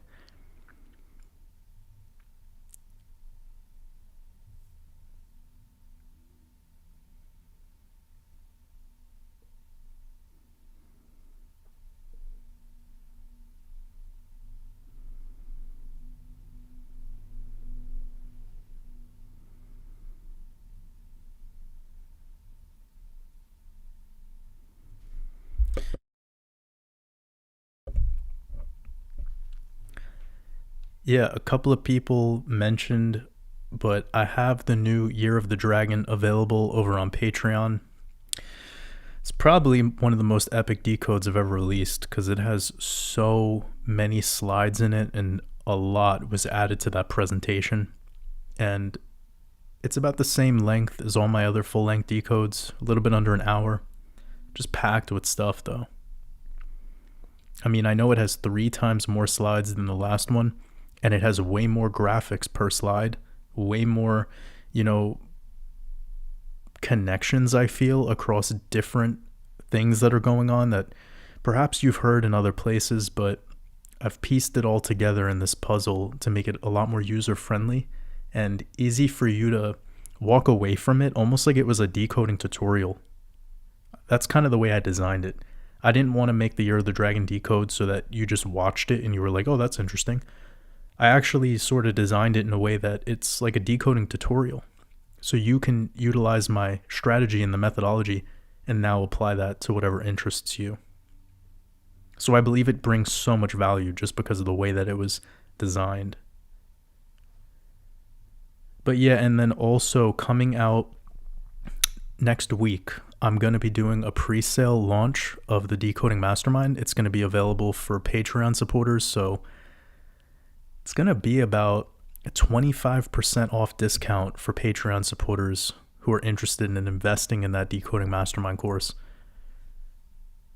I'm really looking forward. I will have a sample video of that out soon, shared everywhere. And yeah, I've been working on this for 1.5 years. I can't believe it, how long and I mean, it's been a hell of a ride. I'm just so excited to finally share this piece of art with the world. And yeah, you don't even know what I don't even think anyone knows what to expect with this because it is nothing like what I've done before. Just visually, it is, yeah. No AI, no, I did everything, and that's why it took so fucking long. Because the aesthetic, the art, I wanted to make it very, very visual. That's the one thing about this Decoding Mastermind. I wanted to teach people how to decode symbolism and know the meaning behind the symbols. But I know that it's best with visuals. So that's going to be big. It's a very visual experience. And I don't really have any pride saying that I didn't use AI. That's not what it's about. It's just this needed to be treated like a work of art and not just some course, some educational material. No, I wanted it to be something that as you go through it, you're inspired by it and it makes people want to go, kind of maybe take some of the things that they've already been interested in and now they have something that inspires them to now do that on their own. That's how I designed it. I really wanted to make it be that, and when you create art, it's very inspirational. When you just make educational content, it could get very boring. It's very acidic. And I know how I like to learn best. So that's really what I did with this one. I made it in a way that like, how would I want to be taught this? And yeah, I think I hit a home run. So I'm really, really looking forward to sharing that. But yeah, like I said, tomorrow I will have the new Red Pill podcast available over on Patreon.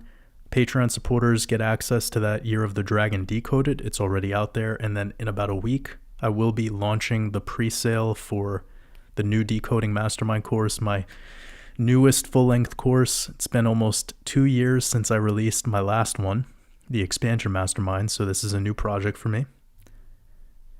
And Patreon supporters always get the biggest discounts available. I appreciate all your guys' support. So this next week is going to be packed. Absolutely packed.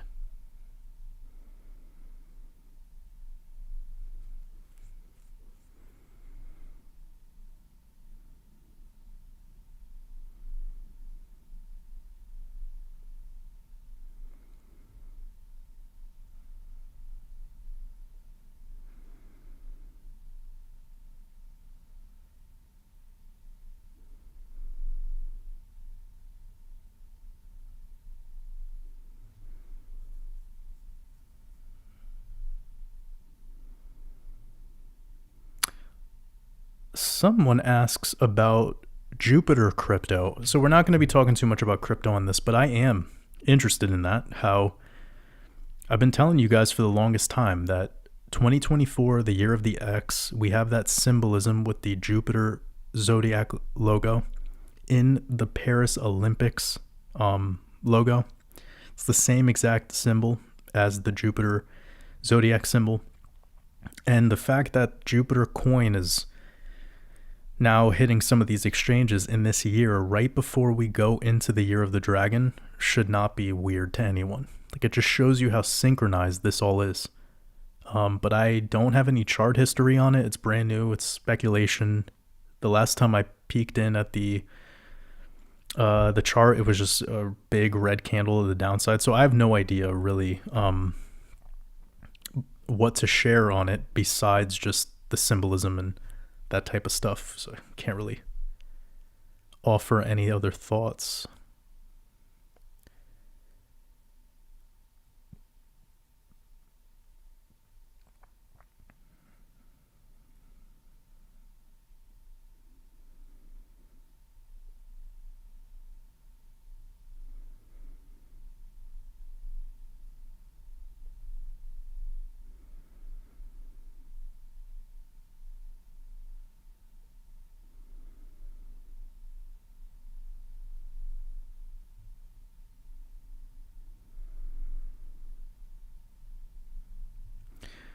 Julian Hartwell says graying hair 34-year-old has entered the chat.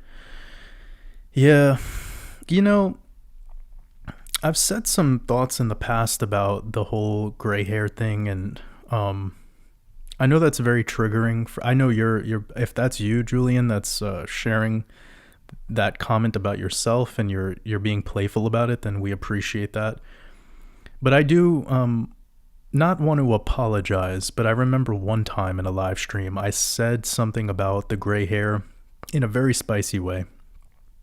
And I know that when women hear that, their hair is a big part of their confidence and their, you know, not trying to get soft on anyone right now, but it's a much bigger blow, you know, to be told such a thing. And really all I was trying to do was help and let people be aware that you could prevent this. You could prevent the hair from getting gray. And the biggest thing is the hair products.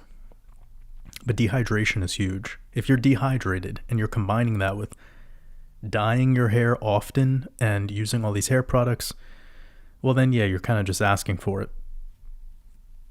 So it's important to exfoliate the scalp. It's important to get some sun on the scalp, but yeah, it's all about the diet.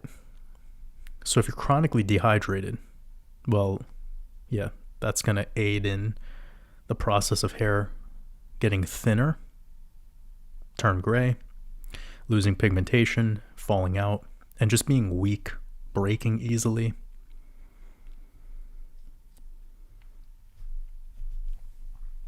But yeah, this happens to some people also because of genetics. There's always that element.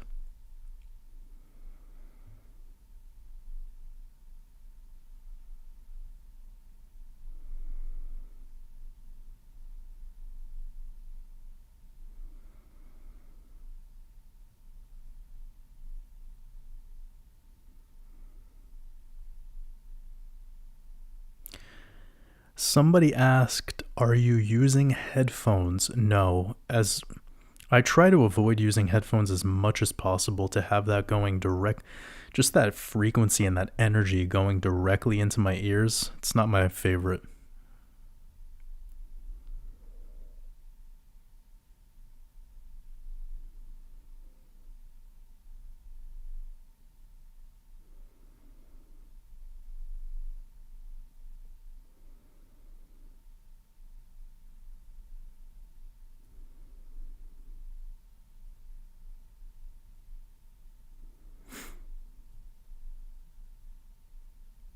Elijah says, how do you get out of the doom and gloom belief from religion? Well, Elijah, let's kind of talk about what religion is. So, stemming from the word religare, which means to bind together. That's what it was always about. It was initially about community, and then it kind of became externalized in a sense where it started to divide people based solely on faith, and then it started to be about identity. So about the way you dressed, what small hat you like to wear, that kind of shit. And all jokes aside, it just perpetually divided people over small things. Matrix level stuff, the ego. It was never about your religion. It was always about your relationship with God. God is the force. God is not a guy. It's not a woman. It's not white, black. It's not Christian. It's not an age. It's not a astrological sign. It's not a number. It's not a frequency. It's not a vibration. It's just the force. And this force moves through all of us, and we know when it's no longer moving through us, right? Some of you have cats or dogs or maybe even people in your life that you've watched pass away. And as that force leaves them, all that's left is that physical vessel, that physical body. Now, that body is comprised of stuff that's just a slower movement of the force. It's just denser. It's denser energy. But it's still lifeless. You wouldn't keep this dead cat anymore. You would be parting ways with it, and it will decay, and its atoms, its building blocks, its amino acids, will then decompose, and everything will just go back to dust again, from dust to dust, ashes to ashes. Now, when you have a relationship with God, or a relationship with the force that moves through all things, now you start to reattach to the oneness of all. And now, in human intellect, the human intellectual capacity would want to turn God into some terms, some conditions, and we would do that by calling it frequency, energy, and vibration. But that's still almost spitting on what it really is. It doesn't need to be called something. It doesn't really need to be some particular human idea or concept. I'm just calling it the force for semantics, to just give you something that you could all kind of hold on to while I get through this explanation. But we know what it is. We see it every day. It's all around us. And that stems from within you. And what makes it believable, what makes you believe in the force, is when you witness something, when you visualize it. That makes you now bring it into this existence. So something does not exist in reality until you witness it. When you have a relationship with God, not a religion, but when you have a relationship with God, you can see everything for what it is. You can see it as an extension of you. The ideas that are tied to the standard concepts of religion, such as being a sinner or being loyal to your faith or abiding by the rules and regulations that gets you in through the pearly gates, all of that bullshit, it becomes unimportant to you when you develop a relationship with God. Because you start to realize that this whole experience called reality is happening because of you witnessing all. And your mind is all. The human experience is God. And we want to make it into something like woo-woo and attach all of these ritualistic, symbolic ideas to it and capture it into an age. Call it Pisces, call it Aquarius. But that shows you the ego of man is running the show. And that is what religion is. It's the egoic, disconnected Ethernet cable that's plugged into the internet of the gods, to the force. See, when you start to abide by these structures that are given to you by priests, pastors, imam, rabbi, rebbe, whomever, you notice that it comes with this element of fear or this element of risk reward. By default, that makes you no longer timeless. That takes away the beauty of what the force is. It's a timeless, eternal thing. But you give man a judgment day and an apocalypse, and you give man an age. You tell man that there's a new age coming. You tell man that there's a bronze age, a gold age, a rust age, whatever. Man will always be a slave to time. We know this. Your body is. That's a fact. But when you make the being's soul, which is all you really are, a slave to time, now you really have a solid slave. A slave that will always behave. And this is what religion has done to man. It has stripped you of your spiritual essence. It's made even your soul and spiritual self physical. That would be the ego. So in Egyptian, this life force that moves through all things is called Ka.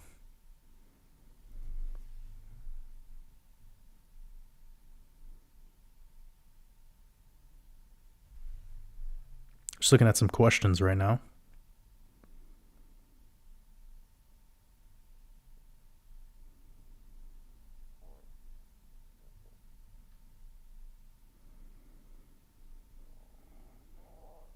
All right, family, I have a couple more minutes to be hanging out with you.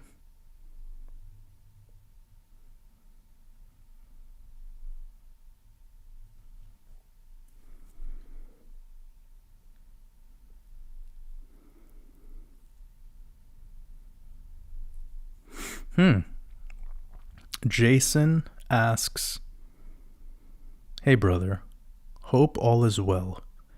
Where do you think you're at within yourself on a spiritual level?" Where do I think I'm at? I'm everywhere. I'm all. I don't have a level. I don't believe in levels. I believe in cycles. I believe every day is another opportunity. There would be no percentage or scale that I could ever put God on. It just is what it is. I just know that I'm always listening to the call. I'm always listening out for when that phone rings. That's called my intuition. And I've gotten a little bit more savvy at answering that phone call and avoiding some of the mishaps that I once had to endure, but were necessary in my process. Now I'm just better at dodging the bullets. But there could be no place that man can be on a scale. Have you ever even thought about the word measurement? It's measurmente, measurementis, measure mind. It's interesting. But I think that's all that's happened to me over time is I've just gotten quicker at answering the call when it comes in and listening to my higher self. And I've learned the importance of being honorable. I've learned how important being honorable is, even if you're not popular, even if people in the room are mad at you, being honorable. Even if they don't agree with you, being honorable. Fuck them. They don't matter. You have to do what you know is right. Even if people won't invest in you, even if people don't support you, even if people think you're going to make the wrong decision or it's too risky, fuck them.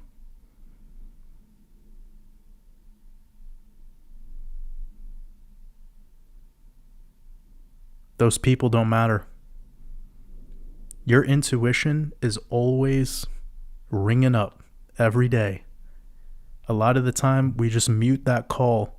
We decide to say, I'll answer that later. 99% of humanity right now, they're treating their intuition like it's a telemarketer calling in, trying to sell you something. It's not. That's the most vulnerable conversation you'll ever have with God, and you've been avoiding it. You've been avoiding it because you want to go to church on a Sunday. If you don't understand what I'm saying right now, then none of this is going to make sense. Nothing that I speak about will make sense. But I know some of you know.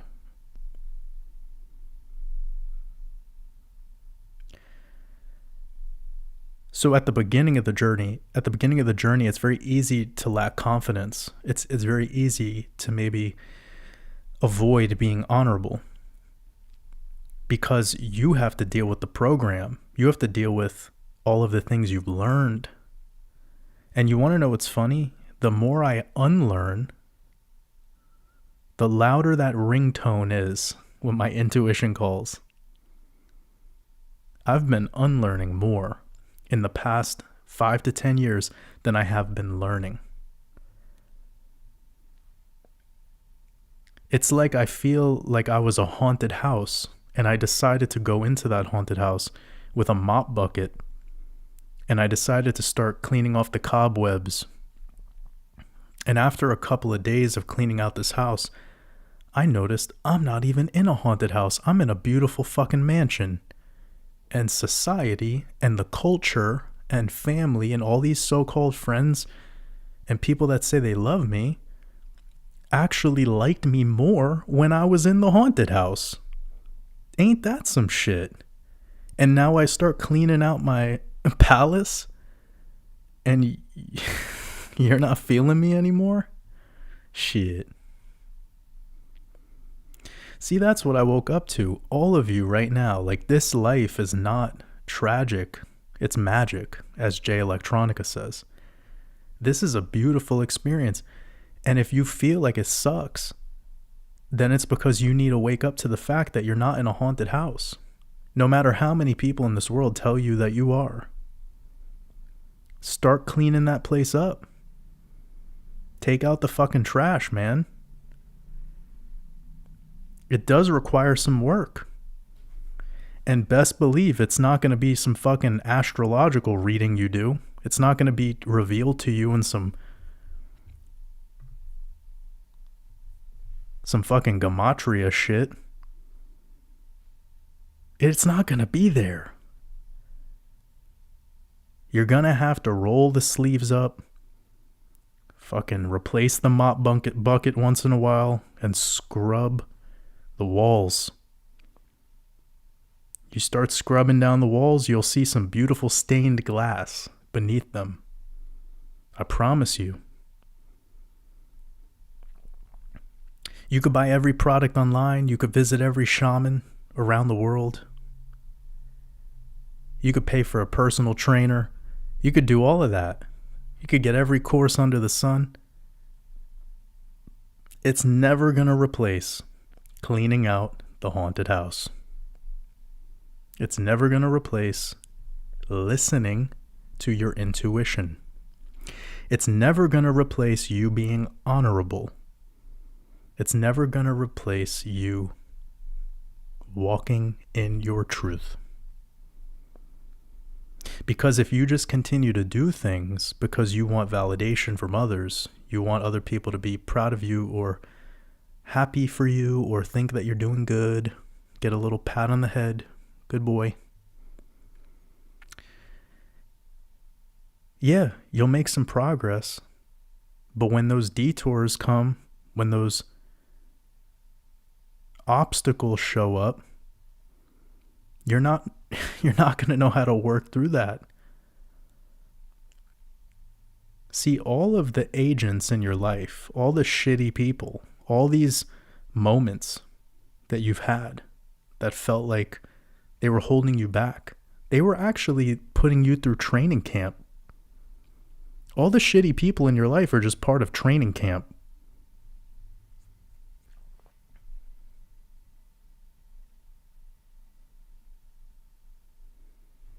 That's all.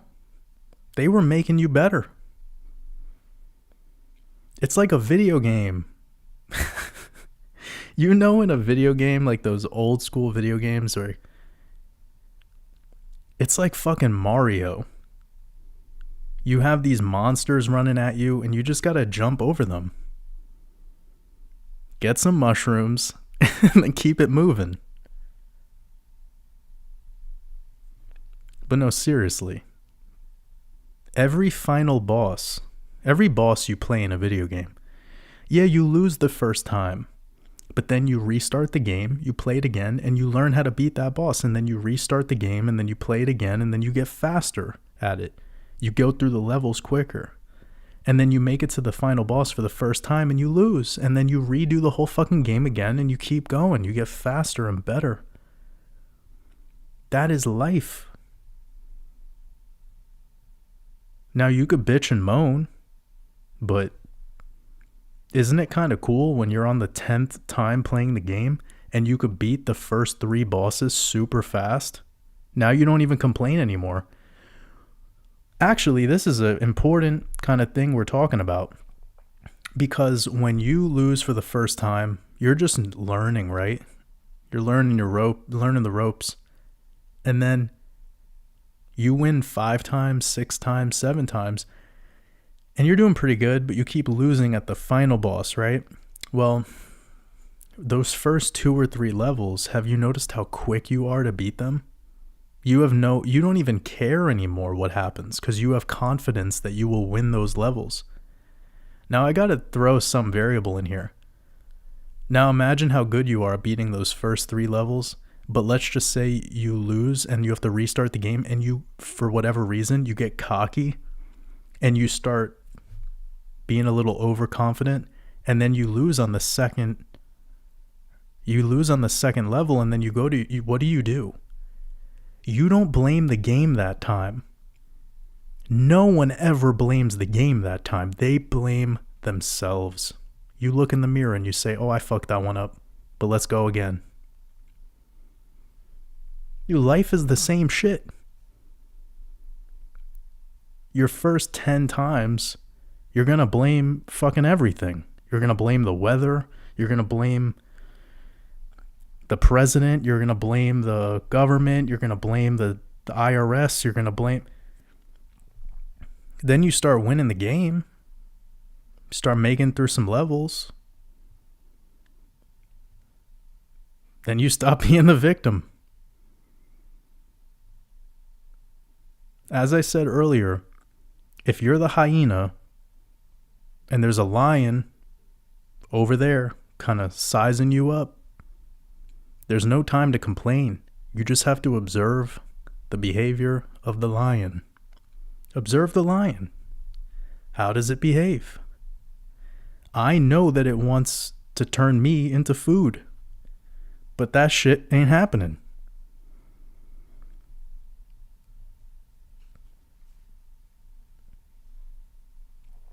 This is all the stuff that I love thinking about. So much more important to me than determining where I'm at spiritually. Because I really don't care where I'm at spiritually.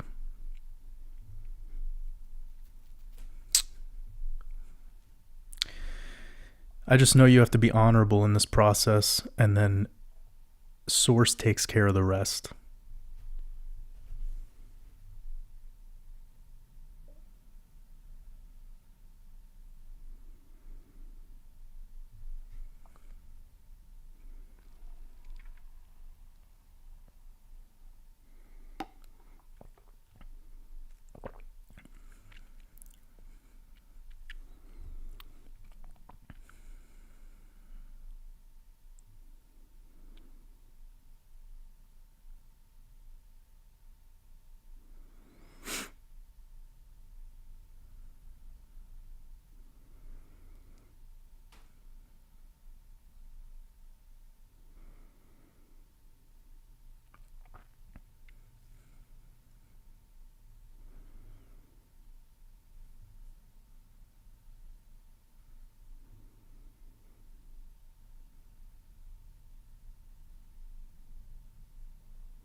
Just looking through the chat, I'm not really sure what's going on.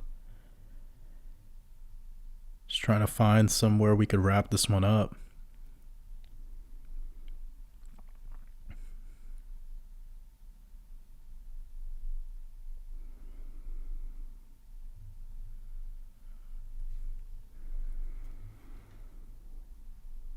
Alexander asks, when is the Decoding Mastermind releasing? Very, very soon. Hopefully within the next 2 weeks. Top 10, I love you too. I have no idea why so many people in the chat are talking about Burger King. Did I miss something? Did I make a comment that I don't remember?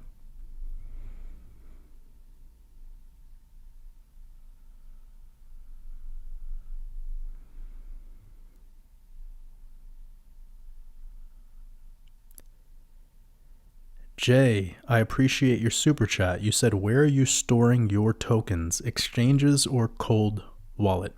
Always cold storage. And I can't really share too much about my specific thoughts on other hardware wallets or exchanges, really, because I think they're all more alike than they are different. Whatever negative shit you hear about most hardware wallets is just engineered FUD to make you feel a certain way and get emotional about a product. And on the other hand, whatever shit people have to say about exchanges, it's usually a lot of other exchanges have the same flaws, because a lot of them are dealing with the same beast, which is the fact that it's an unregulated market for the most part. It's the wild, wild west. So I don't have any particular exchanges I could recommend globally, because at the end of the day, as a US citizen, I'm aware that I'm a global channel, and we grow more and more every month, which I'm very grateful for, but it doesn't really help to share which exchange I think is best because it's not available to everyone. What I always recommend, though, is do your own research in your country and see which fits best for you regarding the fee structure, maybe insurance that's tied back to it in some capacity. You know, it just depends on where you're at. To prevent another like FTX situation happening again, essentially. And as for cold storage, the reason I said what I said before is because I only have one hardware wallet, and I've only had experience with one hardware wallet. I haven't tried them all. I've heard about scams in all of them. I've heard about people having a bad experience with all of them, and a lot of the time it has nothing to do with the hardware wallet itself. It has to deal with the user. It's usually because they reply back to a scam email or they buy the hardware wallet from a third-party retailer. So instead of purchasing the Ledger, for instance, directly from Ledger, they buy it from Amazon or they buy it from some other company, and then it's compromised. So yeah, that's my thoughts on that. I know that's not a sexy answer, but it's the real answer.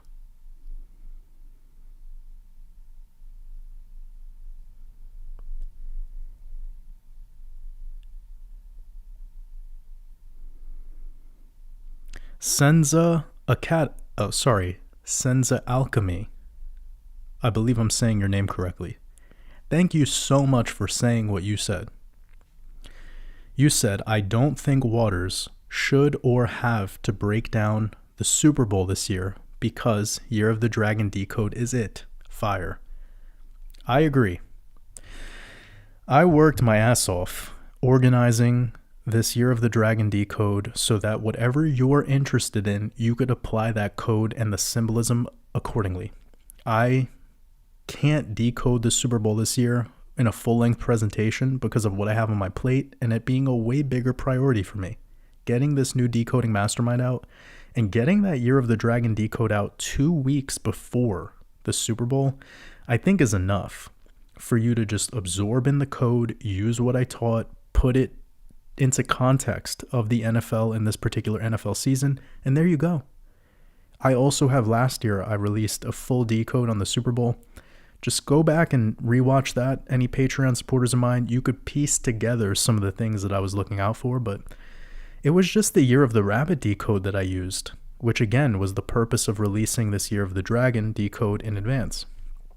So I agree with what Senza Alchemy said. It is the Year of the Dragon decode. And it's important that I continue to serve my purpose and release this decoding mastermind, which is in the works a year and a half in advance. And I'm not a sports decoder. I think it's most important for me to stay in my lane and focus on what matters most. And sports is just fucking boring to me. No offense, but I'd rather play a sport. I'd rather play basketball or play any sport than watch it, especially at the professional level where it's all fucking scripted and it's all fake and they're all actors. And it's all a psyop. Like, it's the least interesting and least inspiring thing ever. So, again, I'm not trying to say this to offend anyone who likes the sports or watching them. If that's what you're into, then cool. I'm not trying to piss on your parade, but for me, it just doesn't, yeah. I have more important things to focus on. Damn, does that mean we're going to be doing the next live stream the day before the Super Bowl? So we're going to be doing the next live stream on the Year of the Dragon. So that's pretty cool. That'll be fun.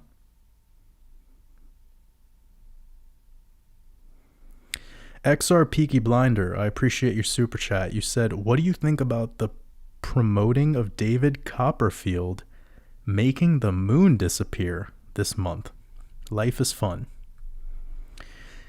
What are you saying? What did I just read? Hold up. I need to take a sip of some of this juice. Did my boy just say David Copperfield is going to make the moon disappear? What are we talking about right now? I'm telling, like, I am officially Patrick Star, dude. This is me. I live in a 3-story rock.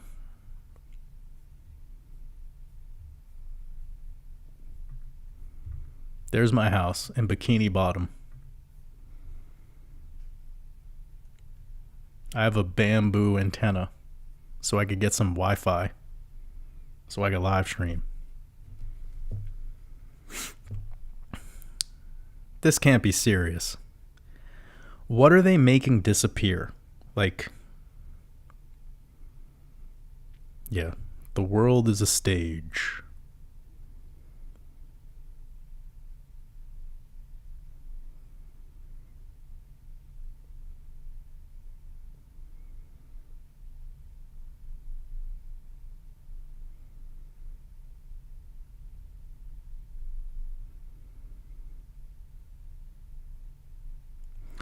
That rapper LP, you asked a question about okay, yeah, I can answer this very quickly. Patreon supporters get the perks that are in the Patreon membership, and as for courses, those are available on my website, watersabove.com. They are separate. But what people tend to do to get the best value is they'll join the mastermind community over on Patreon, and then this unlocks a 20% discount on the courses. So however you wanted to chop that up, it's basically a better value by getting both, because it will reduce the price on the course. And the monthly subscription for the mastermind community is $10 a month. So yeah, it's a lot more savings that way. But I hope that answers your question. And you by no means need to do both. I'm just letting you know. I appreciate any and all support. Usually what I recommend people is to try out the mastermind community, see if they're enjoying what's going on over there. There's so many perks, not just the Livestream Archive, but also we have the weekly Red Pill podcast, all of my past decodes, access to our Discord server. So you could come hang out with the wolves. And then, of course, a big perk is I'll be coming out with this new decoding mastermind course for those that are interested in that. And that's going to be giving a lot more than 20% off this new course. So I'm excited to drop that soon.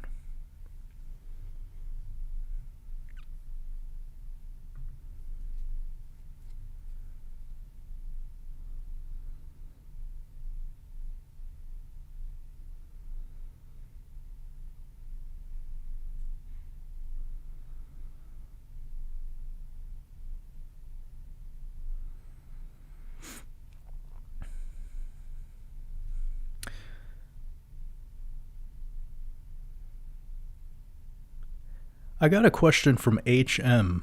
They said, "Hey Waters, how can I convince my wife to move out of the city? To move out of the city. She's a real city girl and doesn't want to move to nature, but I'd love to." My best advice is understand where she's coming from, but also travel more. Maybe take some trips with her to nature, you know? Go on a camping trip, go on a trip to a log cabin and stay in nature for a weekend. And do that for your wife. You know, I know that you're leading the charge here, right? And if she doesn't want to do something, it's because, well, she doesn't feel safe doing that. So the only way you got to be the captain. You got to be the pilot of the ship. So if you want to help with facilitating this change, getting her to feel comfortable doing it, well, I would just consider go out of your way to show her what that life is like. Go show her what makes you feel present and what makes you feel good in this setting versus in the city. Because if you're just living in the city and you're showing them pictures of, or this, like for instance on our live stream right now, we're looking at imagery of nature, well, that's nothing like the real thing, right? So that would be what I would recommend. Take a little road trip.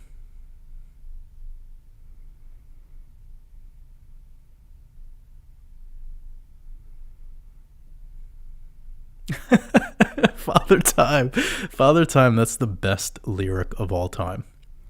He said, "I am a god, get the Porsche out the damn garage, hurry up with my damn croissants." Kanye West, a modern day poet. I love that lyric. Everybody Loves Tiffany says, "Jordan, is it okay for kids to be a vegetarian? A naturopath told me it wasn't wise since they need amino acids. My boys don't love meat. Your thoughts?" Okay, Tiffany, you asked a good question, and kids follow their intuition. Kids love fruit, first of all. They love staying hydrated. Their activity levels and everything about their gut supports fruit. They should be consuming their mother's milk, which would be your milk, until it's time to get off of that, in which they would transition to a whole food plant-based diet. This naturopath is talking shit because the human organism is not designed to consume animal flesh, and it's especially not designed to be consuming adrenochrome, which is what meat has inside of it. So yeah, I don't know if we would want to go with something that is so bizarrely different regarding the composition of macronutrient breakdown, going from mother's milk to such thing as animal flesh.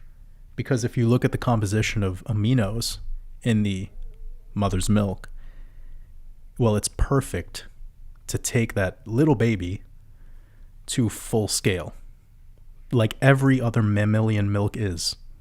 So if you look at the profile of gorilla milk or cow milk or camel milk or whatever milk, sheep milk, you will see that it has the ability to take this baby, this infant, and grow it to full size solely on that milk derived directly from its mother. That's what mammals are. We are not designed to now start consuming other high protein foods outside of our own mother's milk. And there's a direct correlation between high protein diets and degradation of the human vessel pretty much at any age range. It makes you acidic. So, yeah. I can understand why your boys don't love eating meat, because it's not the food that they're designed for. And when you're pure and young, you're much more sensitive and you're much more reactive to the things that you're not designed for. But I'm not a big fan of this word vegetarian. I'm not a big fan of the word vegan. I don't believe in any of that stuff. I think it's put us into these labels that separate us quite a bit. And it makes us unable to see eye to eye and realize it for the truths that it's trying to reveal. So consider these thoughts, but I'm not sure how old your boys are, you know? I'm not sure how young they really are. Keeping them on mother's milk as long as possible is ideal. But of course, that time will come to pass, and they will need to transition off that.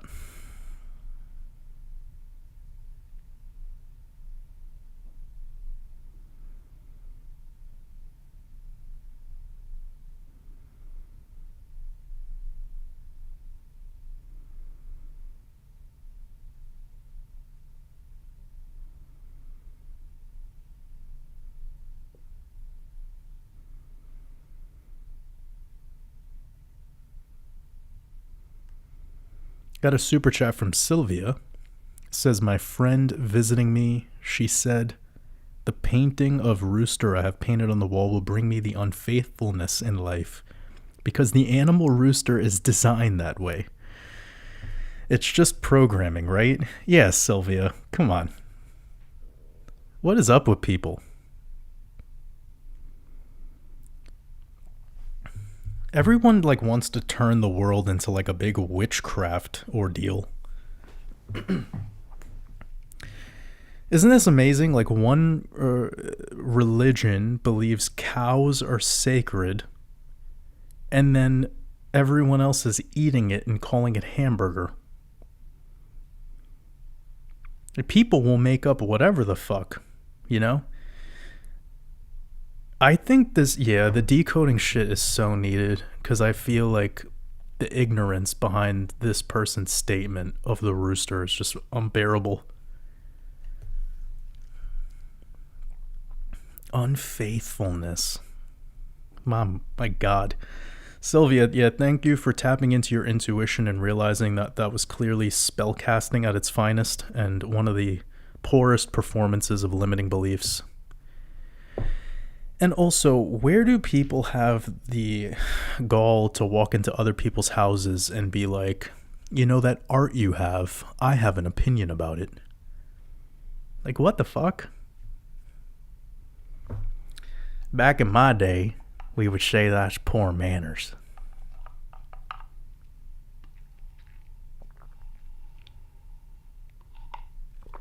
But yeah, people make up whatever shit they could think of when it comes to this one animal symbolizes this and this one thing symbolizes that. Pretty wild. But such a specific thing, unfaithfulness in life. It almost sounds like something you'd hear from like a pastor at a church, like while they're dabbing their forehead with a, you know, like a handkerchief, being like, oh Lord, you know, like a little bead of sweat dripping down.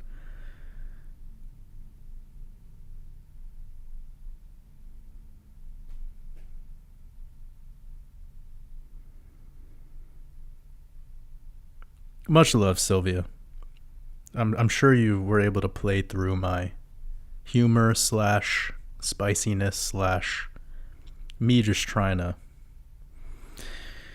you know, remind you that you have that power within you, and seeing through that programming is huge.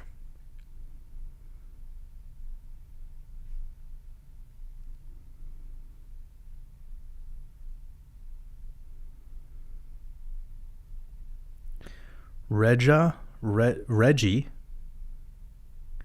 If your name is pronounced Reggie, I really like the way it's spelled. That looks cool. Rejdi, Reggie. I like that. You asked about Discord server access and the Patreon. Correct. So Patreon supporters get access to Discord server. Absolutely. Sylvia, thank you. You said my live streams bring calming into your life. That's really good to hear, because I know my last response was a little spicy, but it's important.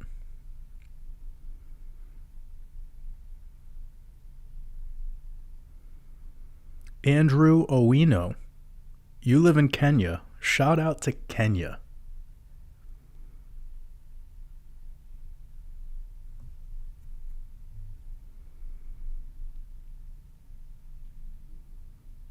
Also, I just heard about this recently, and I'll talk about it soon, maybe in a wrap-up, or a recap decode, excuse me. I decoded bricks. I need to do a new decode. Maybe I'll do one in like June, maybe July. I'll wait to do it, just give it some time, because this is like moving pretty sluggishly, but at the start of this year, there was some more nations that joined BRICS, and one of them was Ethiopia. So that's really interesting. I want to see what this change and transition is for our economy, but it smells like CBDCs.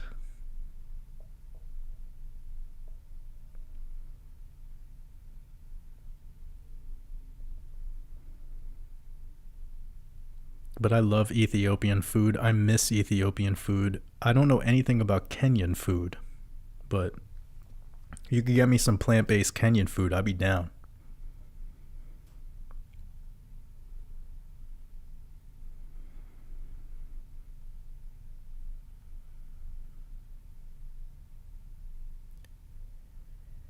Hail Metallica, I appreciate your super chat. You said, when I was little, I used to go swimming in a lake I lived on when it would thunderstorm. Everyone thought I was crazy, but it was so beautiful and fun to me. Thank you, brother. I appreciate you. I could resonate with that too. I always wanted to like not run away, but I always wanted to like get away, you know, from humans. But when I was a child, 390 years ago, I really resonate with that. I always wanted to just kind of like find a comfy spot at the edge of the firmament to kick my feet up and just breathe in that ether. Adam Arias, I appreciate that super chat, brother. You said, send in love. We look forward to the new course. Oh shit, I appreciate you. You said we have you playing in 3 rooms. Whoa, it's like waters above surround sound. That must be a trippy house. If you have me playing in 3 separate rooms of your house, it would sound like a church organ.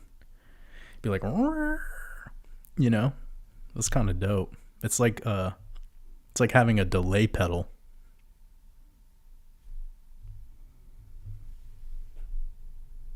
I appreciate you. Sending love to Adam and Sarah.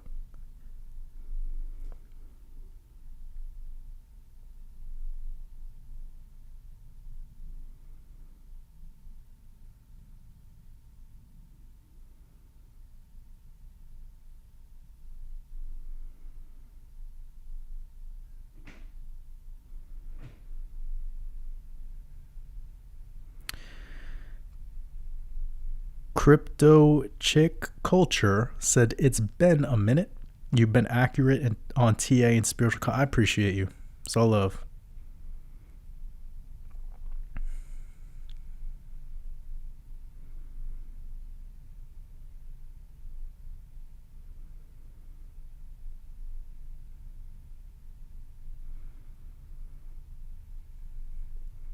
Did somebody say D Vortex?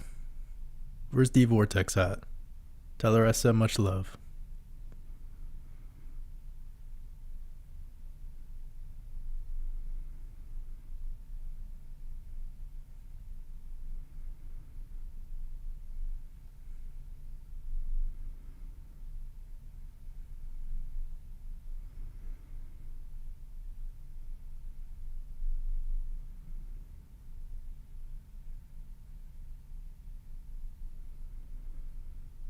All right, I gotta run, family. This was a long one. This was 2.5, almost 3 hours that I've been hanging out with you all.